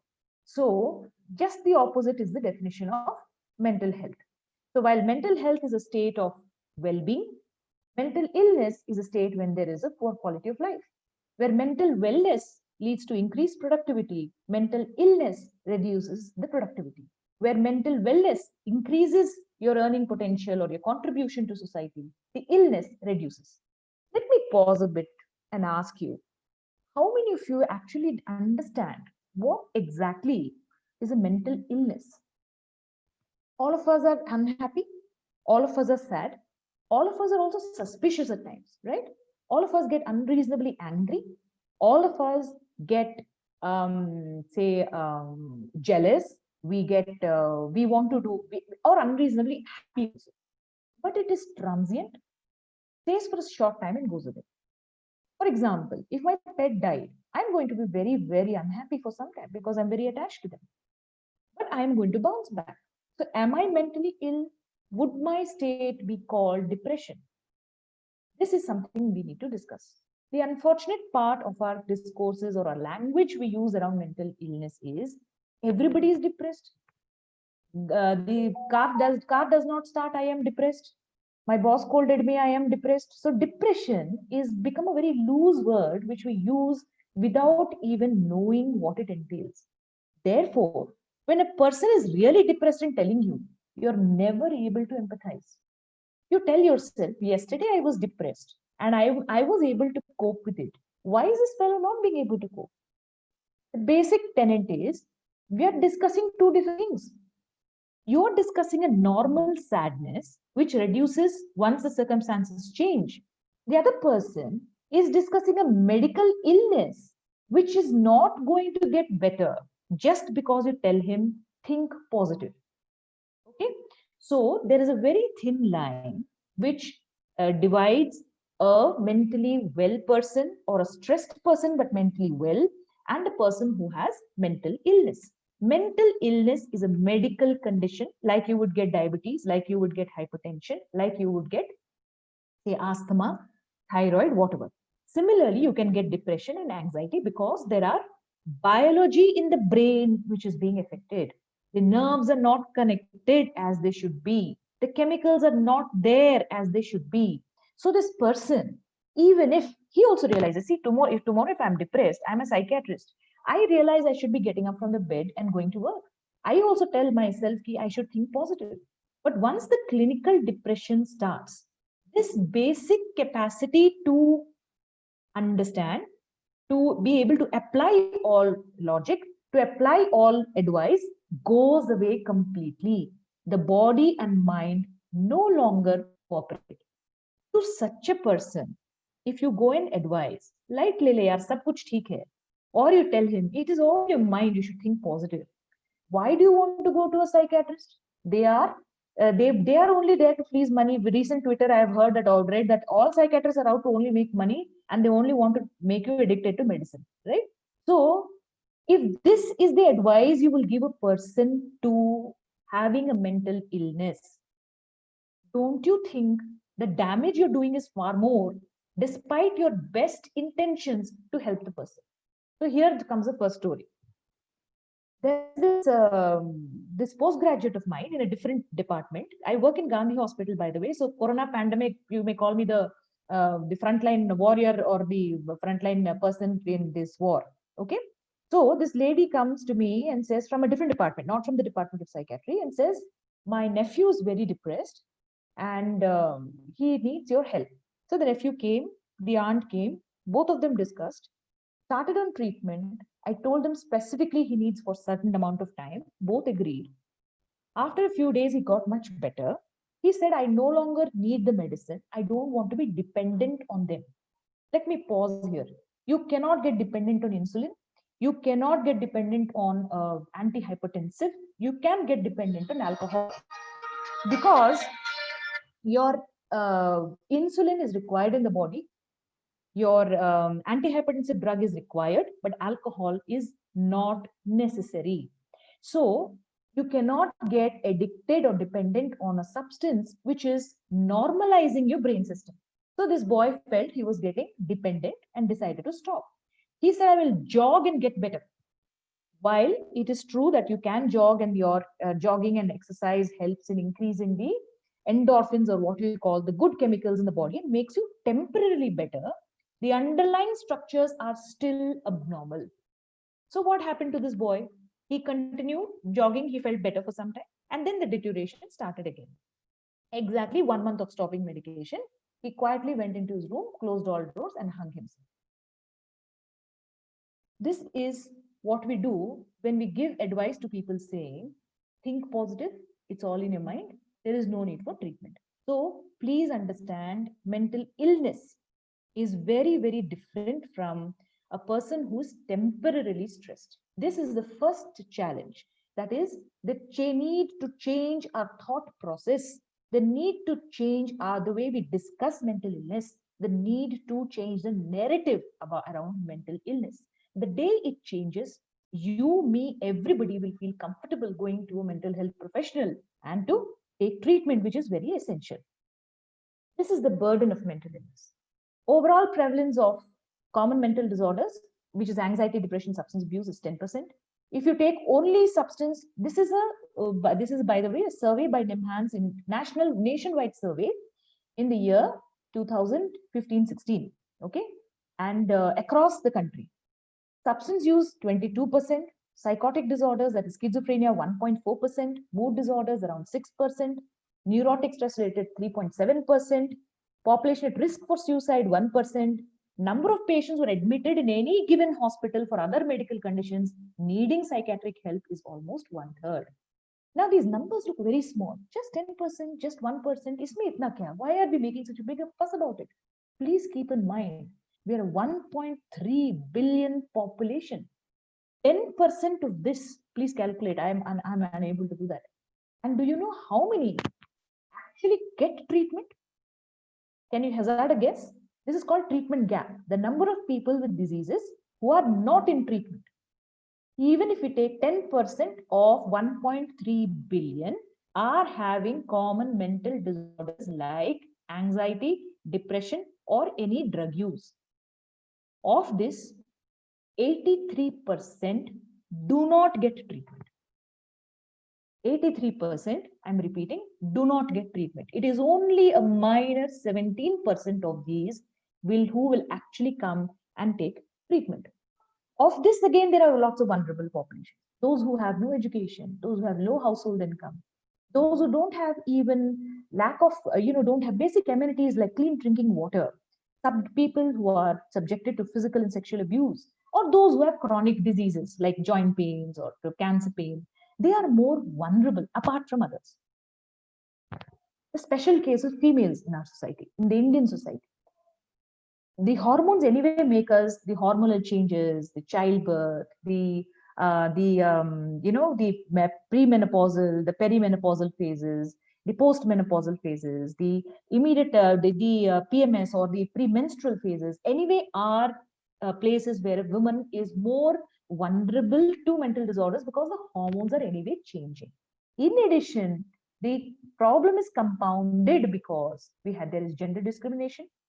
Do you agree that there is social exclusion? Marrying off at a very young age, though the previous speaker has given us good news that the numbers are reducing. And when you are a victim of abuse, either your husband is an alcoholic and is doing it to you, or he's just simply an abuser who will abuse you behind locked doors. So these are very common disorders. I had a woman who came to me walking bent and came and sat in front of me. And then I said, since we have to look at physical disorders in addition to, I asked her, why are you walking with that? She said, doctor, my husband has beaten me so much, I'm not able to straighten my back. She's an educated lady, a working lady, but a victim of domestic abuse, did not know how to come out of it, and was coming to me for treatment for her stress.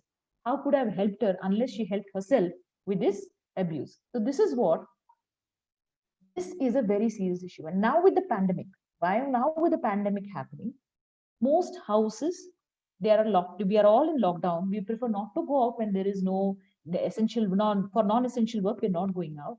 Imagine being locked in with your abuser all the time. The cases of domestic abuse have been reported to be on the rise because if the husband went to work or the lady herself went out to work, there was at least certain time where she was free of this abuse. Now, the abuser and the victim, let's be gender neutral. Abuser and victim both are locked up, and therefore the cases of domestic violence are increased. Now, we've talked so much about 83% gap is there. That is 83% uh, who have illness do not have access to treatment. Why? Because of government policies, because of the medical profession itself, and because of the society in which we live in. These are only a few, very few basic things I am discussing with you. There are so many more barriers. This is just to, give you a cross-sectional view. Most importantly, what prevents a person from taking treatment or prevents an access of a person to take treatment is stigma. What is a stigma? Government policies may be stigmatizing. That is, you do not include patients with mental illness in jobs or in providing them with education facilities. Though it is all changing, and the new Persons with Disability Act has included mental illness in its policies. Social, like we just discussed, the way we treat a person with mental illness. See, all patients who are having mental health issues are not necessarily those people you see on the road, wearing disheveled clothes and disheveled hair and muttering to themselves. There are various hues and colors of mental illness. Children come with anxiety issues, come with attention deficit hyperactivity disorders. Adults come with adjustment problems in marriages, and even elderly come with dementia or memory problems. So the scope of mental illness is huge. So there used to be a discussion in our in other non-psychiatric fraternity कि आप लोगों का क्या काम है? 4 बीमारियां हैं, 4 दवाइयां हैं, खत्म कर दो, right? This is the view people generally have about mental illness, that we use sedatives, that a person becomes a vegetable, that the person becomes non-functional. This is the societal view of both the patient as well as the psychiatrist. I think on a lighter note, we are the only doctors who are never acknowledged in public. So the person would have, just spoken to me in my room, and both of us would have gone to the same party, but she would not make eye contact with me and pretend as if she did not know me. First 2 times when I was a lot younger, it used to disturb me. Then I realized that is the way she was protecting herself from the society stigma. That, oh, you know a psychiatrist? That means you met her.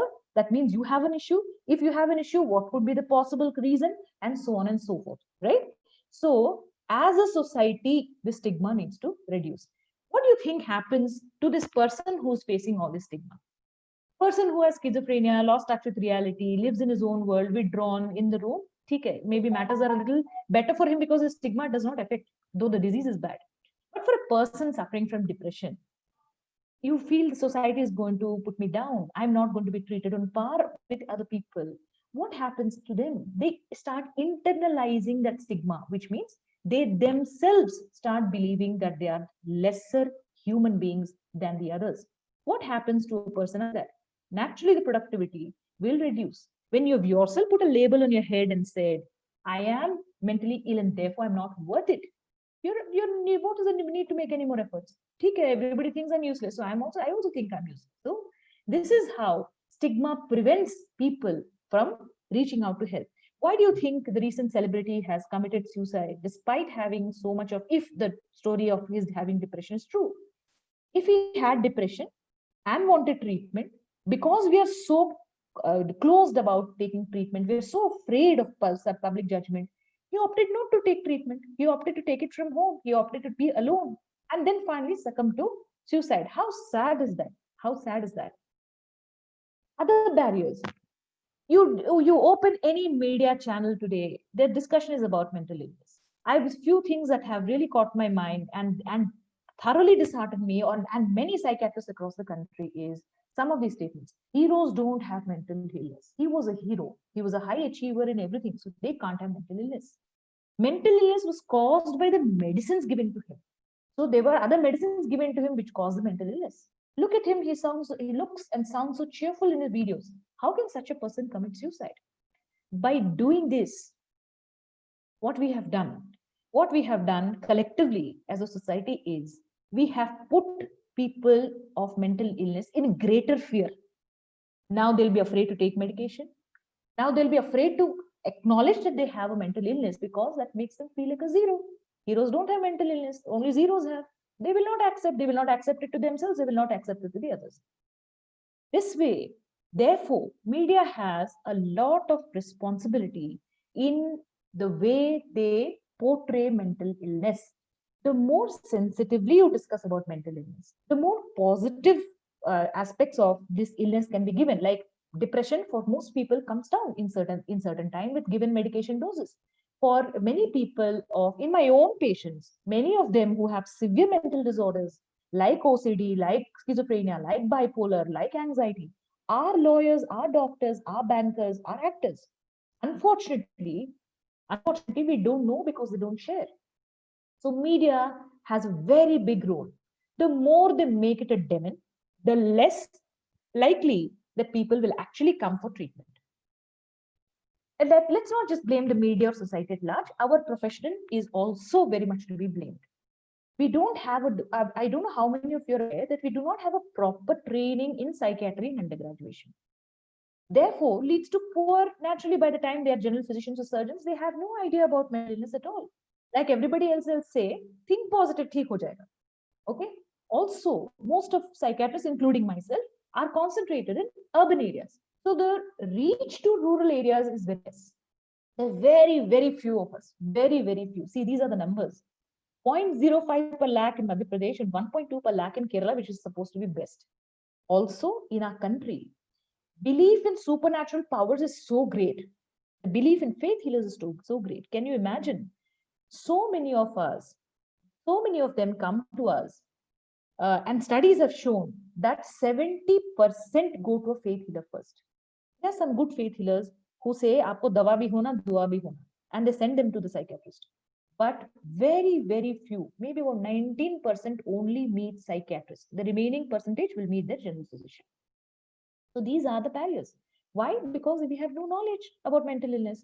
People in urban areas, people talking on television and social media can talk so badly about mental illness. Think of the poor farmer staying in the rural areas of Telangana. What knowledge will he have about mental illness? So he will think it is black magic and go to the nearest faith healer, right? So these are one of the other barriers.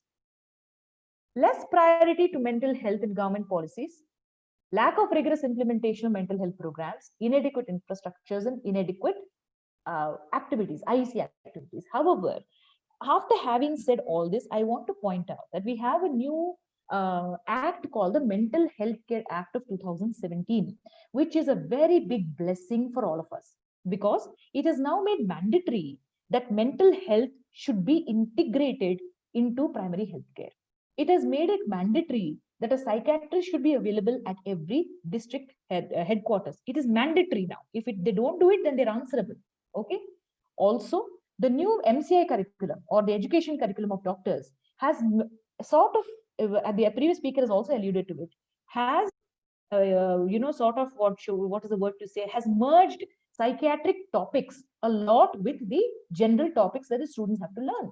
Therefore, this scenario possibly is set to change in the next 1 to 2 decades. The way forward, like I've just told you, strengthen the treatment of mental disorders at the primary healthcare, which is absolutely essential. Can you imagine a person having, say, let's take the state of Telangana, for instance, staying in a rural area very far away, or 300 kilometers away from Hyderabad, goes into a severe psychotic episode. Psychotic episode has to be witnessed to understand how it can be. He is aggressive, he is violent. They go to the primary health center, there are no medicines. They want an ambulance, there is no ambulance. What is this person supposed to do? Do you know what normally happens? They tie him up with the ropes, hands and legs. They put him in a vehicle, get him to the hospital. That is which hospital they come to? The hospital in Hyderabad, that is the Institute of Mental Health, which is a tertiary level care. This man, in the beginning of illness, could have been treated in the primary health center if they had medicines, and the PHC doctor, need not be a psychiatrist, had training to treat mental illness. They would have saved a lot of money, energy, and most people drop out. They don't bother. If it comes to that and they can't afford so many times, they will simply stop taking medicine or simply stop taking the patient to the doctor and just let them be out on the roads. So to prevent all that, it is necessary. And thankfully, like I told you, it is coming. Programs targeting vulnerable population is very, very important. Decentralizing mental health care. Now, in the state of Telangana, we have all big institutes in the state of Hyderabad or in the various district headquarters. The idea is to make it even more decentralized and open at the district headquarters as well. and increase manpower training. Do you know that at an average, in our state, every year only about 20 to 25 postgraduates pass out every year, and we have already said that the numbers are very low. So more and more, and not just the psychiatrist. See, I'm a psychiatrist, so my vocabulary is more about psychiatry, but we do need more psychiatric social workers. We need more psychologists, trained psychologists. We need more counselors. So more manpower training is very mandatory. And very importantly, making health education mandatory in schools is essential. Some schools have already started doing it. CBSE is slowly integrating it. So in this, basic coping skills, basic identification of your stress levels, basic identification of common mental disorders, like you would learn about the circulatory system or the respiratory system or the reproductive system in school. So also if you learn to know about mental health, it will help these children tremendously later in life. And so, very essential to pick them early. Many people who later come out with mental illness, serious mental illnesses, usually show some manifestations in their early school lives. So, if we can catch them early, it is very useful because it will prevent the progress. You have counselors. Now, almost all schools have counselors so that they are picked up early, counseled, and where required, they're given referral to a psychiatrist so that the treatment starts. However, mental health is a product of many things. Mental health, like though we discuss it's biological, the surrounding environment also tends to affect mental health. So respecting and protecting basic civil, political, and cultural rights, recognizing and addressing the broader issues which promote mental health, education, labor, justice, transport, housing, all these things will have a person who has, daily food to eat, lives in a safe environment, has safe drinking water, has a steady job with even a minimal pay, is in a position to think about his mental health issues and want to address them.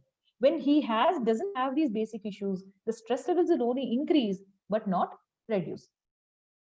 So, further to summarize, we all have to take responsibility towards our contribution to mental health. We all are advocates of destigmatizing mental illness. We have to be more accepting of people with mental illness. Give them jobs, give them work, gainful employment, and if you have somebody who has, and if you're very broad-minded, marry them into your family. There are so many people with mental illness who do very well when the spouse is very supportive. And importantly, treat them like medical illnesses. Though therapy and psychological treatment is very important, very, very important. This therapy also brings about changes in the biology of the brain. So even therapy is considered to be a medical treatment. So treat them like medical illnesses. Do not shy away from taking medications or from taking therapy, or at least talking about it. Please treat your mind on par with your body. Thank you. Thank you so much, Sri Lakshmi Madam, for very enlightening, crisp, brief, and informative presentation. In fact, it has become a huge challenge in contemporary times to address various aspects of mental health today. And in these times, your presentation is of great support. With your permission, some questions and comments in the chat box, Madam. Please. This question is from Mehra. Ma'am, would the surrounding environment is responsible for mental stress? If so, what we should do? Okay. So environment does play a role. Now, again, let's go back to this. Stress for you and stress for me are two different things. You may react to stress, I may react to stress in different ways, which means that my personality or me as a person also matter in the way I deal with stress. So, and that we cannot change much about it actually. This is the biology in the brain and the personality with which we have grown up, right? So, please understand that stress in the environment can cause mental illness or can cause stress, but you have to be vulnerable to it. Unless there is underlying vulnerability, it will not affect you. Okay. But if you do have stress and you are feeling stressed, the first step in any kind of stress management is to identify the source of stress. Remember, most times it is not one single thing which is causing stress, it's a mixture of many things that is causing stress. Children not studying properly, not earning enough, ill health, so many things, small things add up together. So you need to make a list, see the things that you can solve, and in the order of priority, which is most important to be solved immediately. Do that first. Then focus on things that can be solved a little later. And there will be things in life which can never be changed. If you can live with it, if you can compromise, that will also be a good way forward. Thank you, ma'am. There is a very another observation with regard to psychiatrists is by Dr. Pradipta Ranjan Patnaik. He says that you are right, madam. There is acknowledgement deficit for you people. It is very sad. And then moving on to next question, ma'am. This is from Matta Srinivas from University of Hyderabad. It is very nice and important presentation and need of the hour. My question is, ma'am, as you have said, illness is also due to societal structural. He completely agrees with you. When it comes to suicides in higher education institutions like HCU, University of Hyderabad, he is referring to, there were more cases due to harassment by faculties, not generalizing, but in few cases on grounds of social background and other prejudices. Is it the problem of illness of person who is treating students on grounds of prejudices, or the victim who faced harassment is patient? What is your opinion on this? It is a very elaborate observation and comment by Mr. Srinivas. So would you like to respond to this, madam? Yes, though I would like to respond to it like a psychiatrist. So, though your observation has been very correct, Yeah. why just harassment? Let us look at any life stressor, and especially when the stress is unexpected and unreasonable, your levels of stress ability to cope will certainly increase. There is nothing wrong in saying that this problem has come from here and that needs to be rectified. There is no two ways about it. There is no question of harassment to tolerate harassment, and I'm sure there should be measures in the. I'm not authority on that, so but there have to be measures to curb it. However, talking from the point of view of mental illness, I'm sure many children are being harassed, right? If the person has prejudice and he's harassing a group of children, let us assume, for instance, of that only one person will commit suicide. Why? This you have to understand. Only one person, because the vulnerability of the person is more as compared to the others. Two people, say you and me, both are being harassed. You are the person who says, lightly, yeah, this is temporary, I'll pass out and I will do better in life and I'll show this man. I may be a very sensitive person saying that, oh my God, this whole thing keeps running in my head, and I fall prey to depression. I am more sensitive because either I am wired that way, or I have a family history of depression, myself have suffered from depression in the past. So many factors come together to make a person more vulnerable. It is this vulnerable person who's more liable to commit suicide. So when you offer mental health support, we want to target such people who are more vulnerable, who are more at risk, so that such instances are prevented. Thank you, ma'am. There is one more observation by K. Pramod Kumar that psychiatric social worker is essential for all fields today, but unfortunately, we don't have perfect agency, which leads to professional social workers into community. This is his observation with regard to psychiatric social workers. Madam, there is one more question with regard to the gap which you mentioned, 83% gap. So, what are your suggestions to reduce this gap, madam? Yes. So I agree with Pramod Kumar Garu that psychiatric social worker is very, very essential. There is no doubt about it, because these are the first frontline workers. Whenever you want to, you want the families, you understand the family structure, you want to ensure patients on continued medication. These are field workers, which are very essential. And mental health is not confined to the psychiatrist. Mental health is a group of people, starting from the psychiatric social workers to the counselors, to the qualified counselors, to the psychologists and the psychiatrist. So I absolutely agree with you. There are premier institutes like CIP, Ranchi, and NIMHANS which are producing, but unfortunately, they are, like in everything else in mental health, they are confined to only certain areas. Okay. The other, I'm sorry, I missed, I forgot the next question. Please repeat. You're muted, ma'am.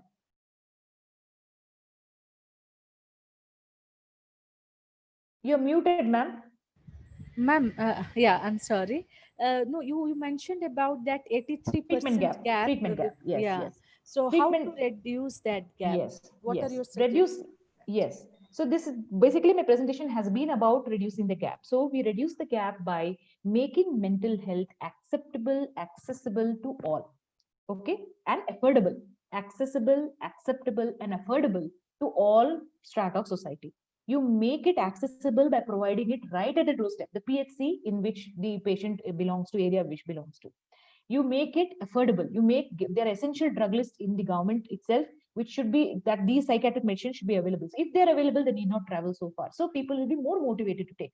But most important, where our thing comes in, is we have to make it acceptable. To make it acceptable, the stigma has to reduce. We have to, we have to accept the person, then the person will accept the disease. If we keep on differentiating against them, if the family members, society, friends, family, they all differentiate, he will not want to tell anybody that he's suffering from mental illness. So accepting them and also providing treatment in acceptable ways, in affordable ways, in accessible ways, will reduce the treatment barrier to a large extent. Yes, madam, that is very true. Thank you so much, Dr. Sri Lakshmi, madam, for joining us today and helping us understand the basics that how such barriers are leading to more and more stigma with regard to the mental illness. And if we have to address development process at a national level, at a community level, it is very important for us to address that particular stigma and reduce that stigma. Thank you so much, madam, for being part of this webinar series. And I hope that in our future endeavors also, you will be kind enough to be part of those endeavors. Thank you so much, Sri Lakshmi, madam. And with your permission, I would like to now invite our next speaker, Dr. Priya Kumari. You must have almost in every presentation, you must have heard me acknowledging Dr. Priya. Dr. Priya is basically from Department of Zoology, Nizam College. She has been into teaching for almost all 20 years.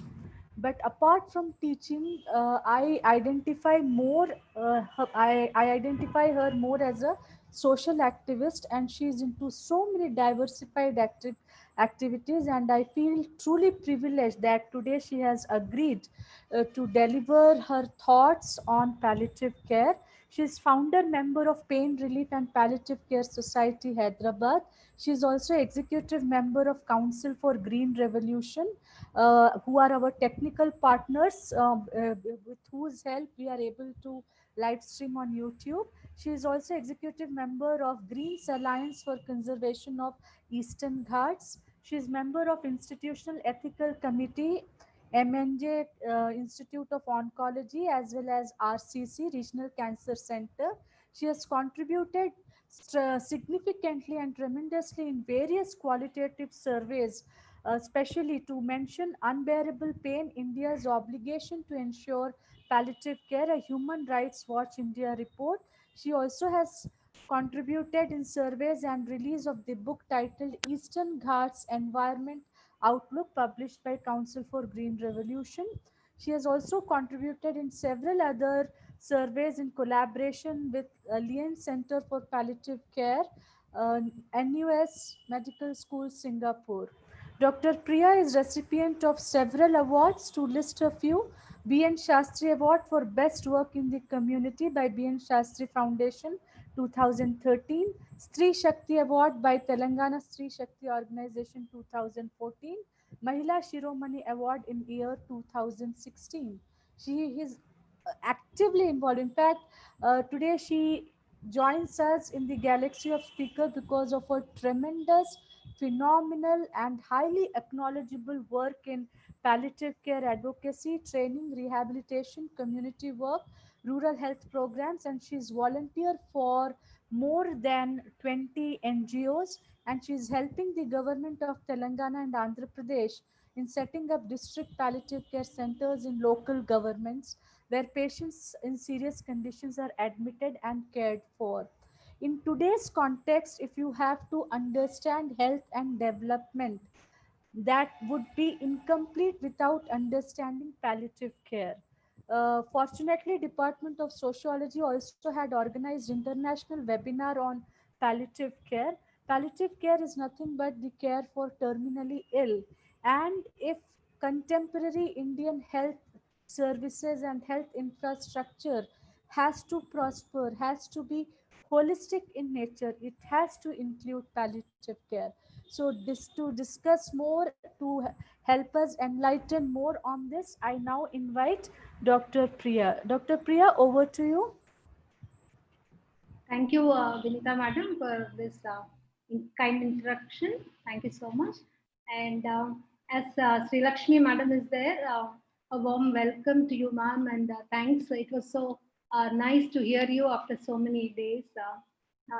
Initially, I had a chance to meet you, and a couple of times we had worked together. Thank you so much for being today with us, ma'am. So today I'm here with a purpose, starting this session with a statement that with better awareness, you can make better choices. And when you make better choices, you will see the better results. So I'm here to present the role of community in ensuring a good health for all and a palliative care perspective. So, as our earlier speakers were stressing more on this, that healthcare system provides has so many challenges in controlling the diseases and providing good health for the people. So, not much discussing about that because we have already heard about the earlier speakers. I move on to that. The most important, some of the commonest challenges that we face are availability of the food, all the 3 day, 3 meal per day, clean water, good surroundings, and if you don't get, people don't survive. Think about health. Health becomes the next thing, but survival itself becomes very difficult. And the economic status of a patient when you take that also adds to the further misery.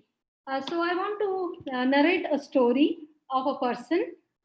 So here is a patient. You can see her the way she's lying down. She's not able to keep her legs straight and lie down straight because she was suffering from the cancer of cervix. And she came to the palliative care department where I volunteer, which is one of the nodal centers of the palliative care for the state of Telangana and AP. So she traveled all the way from Adilabad, 300 kilometers, and she traveled whole night. And she comes to the hospital and says, "Doctor, please kill me. I can't bear this pain anymore." My doctor says nothing more can be done. This is a situation where we received her at the palliative care department one early morning. And when we see, this is of the patient which we are talking about, but generally when you take off the chronic illnesses and the cancer in particular, a study says that there are severe symptoms affecting the well-being of the patients who are having the advanced diseases. Most of it prominent symptom is the pain, then followed by troubled breathing, and these are some of the list of the symptoms that you see in advanced diseases, chronic illnesses. So they, apart from that, as Dr. Sri Lakshmi Madam was saying about general mental health, the people suffering with chronic illnesses, they undergo a different kind of psychological suffering. They are very anxious, they are depressed, they are having fear, sadness, hopelessness, loneliness, and anger. Why? Because they realize suddenly everything goes on normally. Suddenly you get to know that you are suffering from cancer or any other chronic illness like kidney disease or a cardiac failure. Then suddenly your whole lifestyle changes. You were healthy the previous day. Suddenly your report today says that you are suffering from chronic illness. And most of the cancers are detected in India at a very late stage. About 70% of such chronic illnesses, though it may be cancer or any other disorder, it is 70% of them are detected in the late stages, and where medicine has little role to play.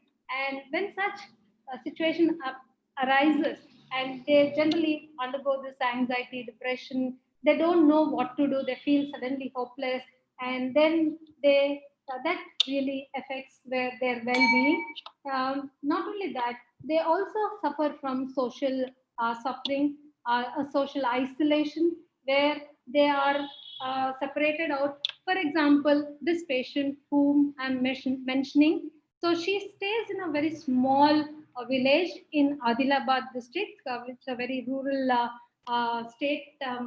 district of the state of Telangana, where because she was having the cervical cancer, she had foul discharge and she was smelling so bad that even the healthcare professionals, like doctors and nurses, could not bear that bad smell. She was so badly smelling because of the discharges that she was having. So, because of which the surrounding neighbors isolated her, saying that she's smelling bad. Maybe there is a bad demon on her, or something might have happened, and they have totally isolated her and they alienated her. So, that itself could be a big problem for her. And the feeling, generally, the chronic illness patients, they tend to lose their energy, and slowly they start to depend on others for their basic necessity, like taking food, having or bathing, or wearing their clothes. So the dependency increases day on day as the chronic illness progresses.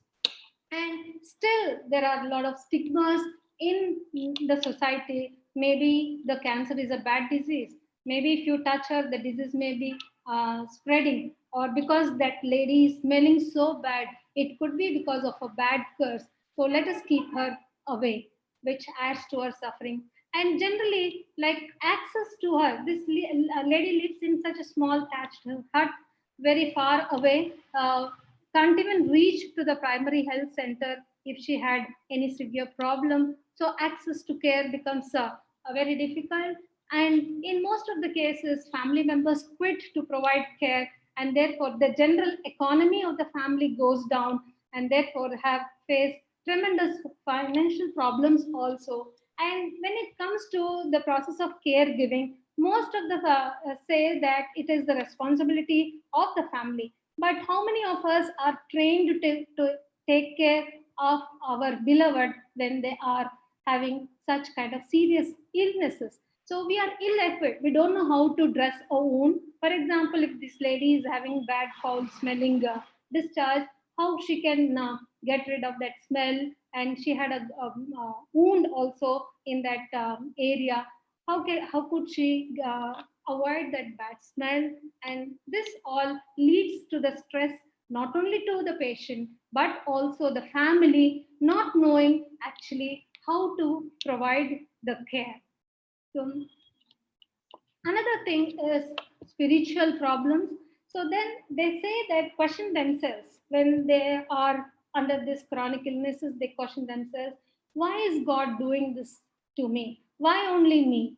Why is that I'm being punished? And this makes them feel more stressed, and they undergo this kind of a suffering. So these are all the sufferings which we are having, not just the physical problem, which is because of the disease, and they also have emotional, psychological problems, social and financial problems, and spiritual problems, which leads to the whole lot of dimension of suffering apart from the disease, primary disease, which is actually causing the whole of the suffering. So here comes the palliative care as a boon for all these patients, when it says that it is an active total care of the patients who are with advanced progressive diseases, and we are trying to control their pain, because remember I told you they have the chronic diseases always have many symptoms which cannot be controlled. So palliative care offers a very good control of pain and other symptoms, and it also takes into account the psychological, social, spiritual, and supports the patient and their family members, and trains them how to take care of their beloved when they are facing such chronic illnesses. And mind you, this is a very low cost medicine. This is still not as popular as any other medicine. Palliative medicine itself is a big branch which is developing medical sciences, and palliative nursing is also an emerging specialty in the nursing field. And many people, even in the, I go to give talks even to the doctors and all. So when I say, do you know what is palliative care? Have you heard about this? Many of them raise their hands saying that we are hearing this topic for the first time. So this is a very fresh, very new specialty that is coming up, and um, it is a very low cost and very affordable treatment, and it's a science, mind you, it is a science which deals scientifically how to control their pain and other symptoms. So when we talk of fate of such people who are suffering with chronic illnesses, our hospitals which are set up either in urban areas or in the rural areas, they are traditionally geared up to look after the patients with acute diseases, because acute diseases are curable, and they need attention rather than the people who are having chronic illnesses and suffering with chronic diseases. So, but what happens to such chronically ill people, and they need the attention for the rest of their life. So, where do they go? And whose responsibility is it? Is it central government responsibility, state government responsibility? Whose responsibility is it? Who will provide such care? When you talk of provision of such care for such people, so many of the problems in this advanced diseases are non-medical in nature, and community plays a major role in addressing these problems. Here, if you see this diagram, we can only control the doctors, the health professional can only take care of the physical problem. And what about the rest? Financial problems, social problems, psychological problems, loss of role, spiritual problems. So, where I go to volunteer in palliative care department, such chronic ill patients, they see around 80 to 90 patients in a day. If they are seeing so many patients, how much time could they cater for one patient to listen to their story of their suffering? So we cannot blame the doctor saying that doctor is not spending time. So therefore, there comes the role of other people who have to take an active part to see that. So there is a multidisciplinary team approach towards this treating this patient and the family. So doctors and nurses, of course, they are there, and medical social workers who can take a major role. So sometimes we have very stressful uh, saying that you get angry with your God. Sometimes we have one patient who was very devotional, but she had cancer, breast cancer. She got treatment, and her disease came back after the treatment. After she lived a normal life after 10 years, then she was very devotional, and then she stopped praying and she started cursing God. See, God gave this me again. I did so many puja or so many vrat, but God didn't listen. How could we heal her? Probably some religious counselors can play a crucial role in explaining to them. And there are other specialities where a physiotherapist could have helped that lady who cannot put her legs straight and sleep straight, and some kind of occupational therapists, dietitians, pharmacists, speech therapists. There is a role for this. The scope of palliative care includes a multidisciplinary team. That's the reason why I was so much attracted towards the philosophy of palliative care. Once I got trained I also underwent the training how to counsel, how to deal with such patients in 2006. And since then, I'm stuck to this place and continue to be a volunteer, offering my little what I can do for these patients and their families who are in suffering. So there is, when you talk of the need for palliative care in India, now India is experiencing an epidemiological transition. There's a growing burden, as earlier speakers have also rightly pointed out, that there is a huge burden of non-communicable diseases, wherein mental health illness also becomes a part of non-communicable diseases, and many other chronic illnesses are being identified. About 5.4 million people are estimated to be needing this palliative care, who include advanced cancer patients, old age related patients, end stage systemic disease patients, AIDS patients, and many, many more patients. As I told you, so I'm taking the example of cancer here because I volunteer for cancer patients in MNJ Cancer Hospital. About 2 million cases are they are identified in India who need palliative care. And as I told, more than a study says that more than 70% of them come in advanced stages. This is one of the study. We work with the primary health centers, and we have a community-based palliative care program in nearby villages in Rangareddy district, where our own survey, door-to-door survey, revealed that most of the patients suffer from two major ailments. One is stroke-related paralysis diseases, and next one is cancer. And we also found that thyroid-related cases are also there, which are chronically ill patients are there. HIV/AIDS. These are profile of the patients which we did a study and identified in the rural setting, and it also matches to national and international levels, where it says that 1% of the population at any point need palliative care, and many people are suffering from the chronic illnesses. This is the global scenario. The red indicates that we are not still there prepared and to offer palliative care services to our patients. In some parts where yellow is seen in the Kashmir region and some of the eastern regions, there is no word of palliative care at all in that places.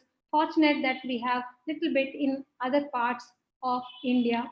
So when we talk of this provision of palliative care, World Health Organization says that every healthcare provider, there should be, whether it is at the national level, state level, or at primary level, there should be a proper policy in place wherein they are being provided of some kind of a support in the healthcare system. There should be a policy, and there should be a proper drug availability. As Sri Lakshmi Madam was mentioning, if the patient was able to go to the primary health center and get the medication, that would be so much helpful.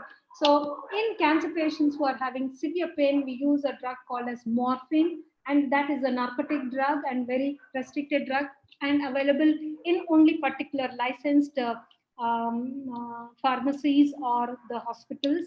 So that drug availability, if it is available, suppose for my patient in the Adilabad district, if it is available, she would happily be there and taking the drug. She need not travel all the way 300 kilometers just to get the drug. And people should be educated, and we should, after all this, we should be able to implement and take forward this services into the rural settings where our people are living. So how this can be delivered? What is the way that we can deliver palliative care services? We can offer it as a outpatient or outreach clinics, where patients come to the clinics and they show and get the treatment there as OP patients. And we have inpatient, where the hospitals have some of the hospitals, they have designated beds for the palliative care, where they get admitted as inpatients and get treatment. We have home-based care, wherein this, as the disease progresses, the patients become more and more bedridden, bedbound. They cannot, their dependency becomes very high. They cannot come to the hospitals to get their treatment. In such cases, our healthcare team goes to their home. We call it as life at your doorstep. Go to their home and provide the help at their doorstep. Then there is a term called as hospice. Hospice is a kind of a hospital, not as any other hospital. Hospice is close to like a home-like facility, wherein you have a home-like atmosphere there for these patients who are suffering. So, as a part of this pain relief and palliative care society, we have this inpatient facility at where we admit about 22 patients at a time, 22 bedded facility, very neat, stick and span area. And they, some of the pictures are showing this dining hall. There is the ward where we admit the patients so that they feel good when they are, though they are having such chronic illness, when they are in this peaceful area, their mental stress comes. We cannot take away, but at least try to reduce that stress. And as I was telling you, it is a very, very specialized branch of medicine, upcoming medicine, and it needs a special hand and special skill needed to learn this. And as earlier speakers were stressing that in the medical school curriculum, in the graduate level, in the MBBS level, there is no proper chapter on how to communicate with the patients, how the about the palliative care as a topic in their curriculum, nor how to take care of these patients when they are about to die. So a lot more to be done, and it's a very specialized care ranging from, we have a very good pediatric palliative care, one of its kind in India, where we offer cater our services to children who are even suffering with this cancer and other chronic illnesses. So we our treatment, I mean, our as a multidisciplinary team, we offer counseling to the patient, good communication. So we often hear that agitated family members broke up the hospital, they beat up the doctors and nurses. The problem is that it is not they are angry, but it is because we have not communicated to them properly. We have not told them the truth, and we have denied telling them what is actually happening to them. So when they lose their beloved person, they naturally get angry and they show their aggression on the medical care providers. And as a multidisciplinary team, not only counseling, we also do a lot of nursing at their home. We also do a lot of rehabilitation to the patients and their family. We try to provide some kind of a job or some other opportunities. And we also don't leave the patient after the patient dies. We also support them in the form of bereavement support. And till they come out of their stress, we support them until they become normal. So, having said that, so many advantages are there with palliative care, but how much of the percentage are they having this accessibility to the palliative care? The study says less than 4% of such people get access to palliative care. Why? Because there is no awareness, there is no training among healthcare professionals. So there is a lot of need for creating awareness in the field of medical sciences and other places like social work. People also can be involved. Psychiatry people also can get involved in this. A lot of people should come together as a team to cater this palliative care to the patients in chronic illnesses. A lot of training is needed for that. So as a, because we are also, I mean, because it's the sociology department is conducting this program, so we deal with the community. What is the role of a volunteer? So they can, the role of volunteer can be like in many ways. Whatever, say I like something, I do whatever is comfortable for me. Somebody may be very good in singing. Somebody may be very good in dancing. Somebody may be really good in getting money. Somebody may act as a trainer. Somebody may go into the community and help the people in suffering. So, whatever skill I am good at, you can pick up that and you can be a volunteer and you can help this multidisciplinary team and the patients to come over their situation. So, this is some of the example because I come from a college. Many of my students also take along to volunteer in nearby hospitals, and we also celebrate, we do functions, we try to celebrate, involve the children involve the adults, and lot of activities. Children suffering with cancers. Say 80% of the childhood cancers are curable, but in India, when it comes to the rate, it is only 20%. The rate is because, like many of the people go to the don't come to the healthcare professionals, but some other quacks or some other faith providers, and by then the disease would progress and we lose. And because of the unhygienic habits, also probably we will be losing them because of low compromised immunity. So because of that, we conduct a lot of awareness programs in colleges and schools. You can see here the little children coming to visit our inpatient facility, and a lot of awareness among the children. As children, if they learn, they try to grow up to a responsible citizen. And we also need a lot of blood products. So we collaborate with the colleges and colleges to do a lot of blood donation camps. This is one of the example to show you how we can create awareness among the public and try to make a part of this whole thing. And not just that, any program. See, we cannot depend on the government always. Um, at this present scenario, just want to take an example of this COVID situation.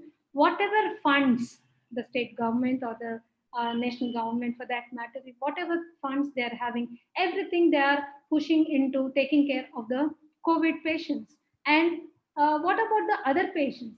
There are patients suffering from cancer. There are patients from other old age people are there. There are many ailments. So where are these patients going to go? What is happening to fate of this?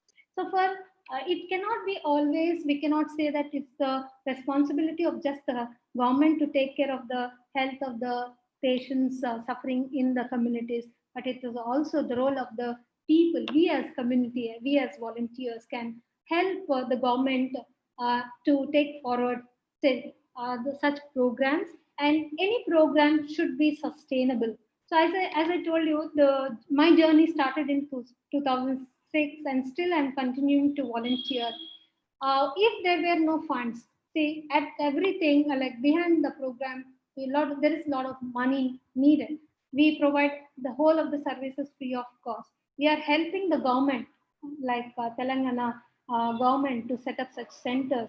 So we have various stakeholders trying to come together, various volunteer organizations coming together. We have here I can special mention about the children that we take care in the communities. We have this artificial limbs for this children who are having some kind of a physical disabilities, and we have tied with them. Here we have the lady with standing near the fridge. This is called as Akshay Patra, where we keep the fridge full, the door is open, anybody can pick up anything, because in chronic stages towards the end of life, you don't feel like eating, so their appetite goes away. So we provide all kinds of care. This little bit just an example as how we can volunteer. So we have to network with others, involve many people, so that we can take forward this movement forward and fight the chronic diseases which are taking millions of people lives. So here this picture shows even the children are part of our movement. They help us to raise the funds. This girl says, hug this teddy bear and please try to help me to help those children who are less fortunate and suffering with chronic illnesses. So as a knowledge, now we are acting as a knowledge partner to the government of Telangana. So as the need was felt by the government of India, and it said that palliative care should be an integral part of the health provider. The NATCO, the National AIDS Control Society, NATCO, the National Cancer Control Society, programs, they all say that it should be an integral part of the healthcare system, and palliative care should be reachable to everyone right at the primary level. And then NHM included palliative care in 2014. From 2017 on, the government of Telangana came to the palliative care, trained lift and palliative care society, because it's one of the one and only NGO in the state of Telangana. And previously, the United AP, where we were offering home care services, inpatient facility, and we started off with one van. Now we have five vans offering the services at the doorstep of people of Hyderabad. So, because of having this palliative care service provider, they asked us to be as knowledge partners, and asked us to help the district governments to um, set up a palliative care inpatient facility in local government people. We have already established such centers in 8 districts of Telangana state, and we also established one in Kurnool in Andhra Pradesh and one in Vizag of Andhra Pradesh. And it is proposed, the Commissioner of Health is very keen that we set up this centers in all other states of Telangana as well. So the Telangana is in the forefront and will be the first state in the country to make palliative care accessible to entire population of the state. Now, this is a picture which I'm showing where we are. We are in this MNJ Cancer Institute, which is a cancer center for. We also get patients from Maharashtra, Chhattisgarh, and Orissa, neighboring Karnataka states also. So these are the 8 palliative care centers which were set up, and now in no time, within a year, you can see that this palliative care centers will be established in all districts of Telangana in phase 2. Already the NHM has really given approval to establish this center, so that we are going, these services are available right at their doorstep, where majority of the population is living in the rural India, and at their doorstep they can get all the drugs even. And we are making sure that the whole, there is inpatient facility, there is home care facility, because each district is being provided with the van which goes to the homes of the people, and that program is called as Alana, wherein the van goes to the doorstep of the patient. Now the patients, like the picture which I was shown, the patients like her need not travel this many kilometers. We have a center in Adilabad now established, and they can go and get their medicines right at their doorstep. So IP is provided, inpatient facility is provided within the hospital itself. We are linking with the other health workers involved in rural health setting, like ASHA workers, ANMs. We are trained. In this 1 year, probably we could have trained about 6 to 7,000 healthcare professionals, including doctors, staff nurses, ANMs, and ASHA workers in Telangana state. And now, if you ask anyone in Telangana what's palliative care, I'm proud that our team was able to bring about this kind of a change in the state of Telangana. To certain extent in Andhra, we have considerably created awareness on the palliative care. So here I want to say a quotation that you matter to me because you are you, and you matter to still the last moment of your life, and we are there to take care of you. And with that note, I end my presentation here. Here again with a note that cancer is not contagious, and these are all the children whom you are seeing. They're all cancer affected kids. Some of them have survived the battle. Some of them we don't see anymore. Thank you for this opportunity. Over to Dr. Vinita Madam. Thank you so much, Dr. Priya, for a very, I don't know what adjective should I give to your presentation. I feel very emotional seeing your presentation, very informative presentation, and a presentation which highlights that how teachers can make a long lasting effect in palliative care.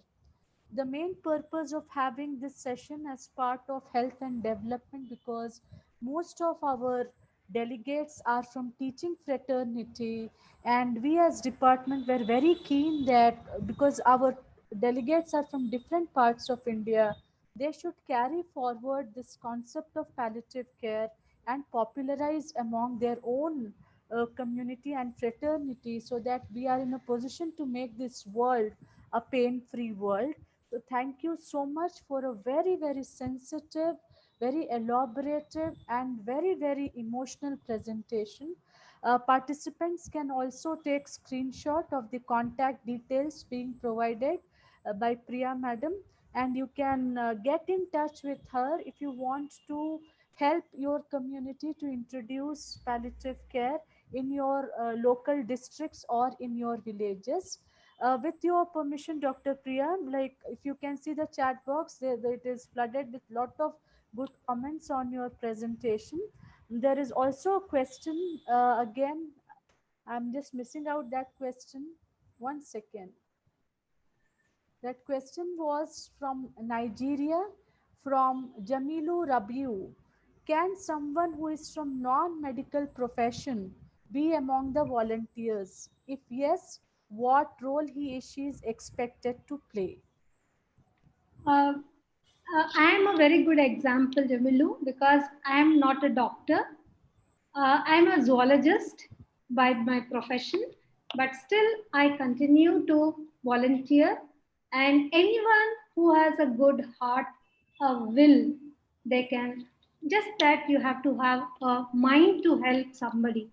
So our own, in whatever way, you might be good at something. Because I'm a teacher by my profession, I do a lot of training programs. I help the MNJ Cancer Hospital, which is a training center for palliative care. I am a trainer there, and I also try to help the hospital to get funds. I do a lot of fundraising program. I help the children of the who are affected with cancer and need blood products by doing a lot of blood donation camps. So whatever you are interested, you need not be a healthcare professional or you would have studied medicine to do this voluntary. Anyone can help, because as I told you, the needs of such um, patients are multidisciplinary in nature. Doctors and nurses alone cannot do the job. It is the job. If they want to come and sit and cry, uh, who are the people who can help? It could be a counselor, it could be a psychologist, could be a sociologist, a medical social worker, anyone with good heart can be part of this. Only thing is, I request that we should undergo a training to do this, because it's a human tendency that we go and try to say unwanted things with the patient. The patient is going to die, and then we go and say, like with a lot of sympathy, we go and say, "Arey, kuch nahi hua, nothing will happen to you. He's going to die," and not knowing what to say, we just become sympathetic and we say, so what, how we want to talk to them, everything. It's a course, and we give training to such people. Even in the communication skills, we train the people, so that we rather than being adding to their pain, we should help them to come out of their suffering. Thank you, Dr. Priya. This would be our last question. The question is about, like, what are the challenges being faced by palliative care professionals? Yeah, there are many challenges. First of all, there is no awareness. First thing. Secondly, healthcare professionals, see, for a doctor, like Dr. Sri Lakshmi Madam was also mentioning, that they are not given due respect. Here in palliative medicine, also, not many doctors or nurses want to deal or come to this palliative care, because they are dealing with the dying patients. So if any profession is there, dying is regarded as a bad thing. It's as a stigma. If somebody, like if a doctor is there, and if in his list he has 20 patients died in his hospital, then say, oh my God, that doctor is very bad. So many patients have lost their life. Do I go to him? That's the question. They question the credibility of the doctor. So Many people they don't have the strength to face the suffering. Mind you, like when I was initially volunteering, I used to get nightmares. I used to get so much depressed. Hey, what's happening to these people? They are going to die. So it's not very easy to volunteer. It's not easy even to the medical professionals themselves to offer, because we are human beings. We tend to become sometime or the other, we try to become emotional, and we may break down. So there are many problems. And if somebody wants to go into that profession, family support is the must. They may say, why are you going to that place? You are seeing day and night death and suffering. And we tend to carry back the feelings from the workplace to the home. Then family, we start discussing with the family, and the family says, oh, you don't talk about all negative things with us. So it needs a lot of courage. It needs a lot of support from the family, friends. I'm so happy, fortunate that in my career, I got very good friends like Dr. Vinita Madam herself, Dr. Shailja Madam, who is a very good support. And they say that they help me in other, support me in many of my things. My family supports me. Likewise, the healthcare professionals, they face a lot of challenges, and quickly they face burnout, because day in day out they are dealing only with pain, suffering, and death. It is not easy, friends, to bear this situation. Really. Thank you so much, Dr. Priya, for being part of this webinar series, not only in providing all the technical and emotional support, but also your very, very invaluable presentation today. It has added tremendous value to the webinar series. Thank you so much for that. And my humblest request to all our participants is to kindly take forward this message of palliative care in your respective educational institutions, in your respective villages and districts, because if you want India to be a developed country, it has to be a pain free country as well. And that is not possible without palliative care. So it's my humblest request. And I also request you to join you all for tomorrow's last edition of this series. The registration link also has been posted in the chat box. Tomorrow's series is on Telangana, the road to developed state. And this entire series wouldn't have been possible without the support of Mr. Yashwant from Council for Green Revolution. Especially for a non-tech person like me, all the technical support was provided by Mr. Yashwant. So thank you so much, Mr. Yashwant from Council for Green Revolution. I would also like to thank Dr. Lakshma Reddy ji and Madam Leela Lakshma Reddy ji for their constant encouragement, support, and blessings. And tomorrow being Teachers' Day, it is our day. In advance, I wish you all a very, very happy Teachers' Day and request you all to join for the last edition tomorrow. You all have been my supporters with your presence. I have received tremendous encouragement to carry this webinar series in the pandemic period. So thank you, Yashwant. Thank you, Dr. Priya. Thank you, all the participants and our very, very honorable speakers of today's edition, Professor Hema, Dr. Bobby Paul, Dr. Sri Lakshmi, and Dr. Priya. Thank you all, and we You, will meet madam, again. in fact, is a really good opportunity. You have given a good platform for me so that I could share my thoughts. No, Thank you so much. thank you so much. And with that note, we will meet tomorrow. See you all. Have a great time. Thank you for your time. Thank you for your presence. Have a great day. See you all tomorrow, friends.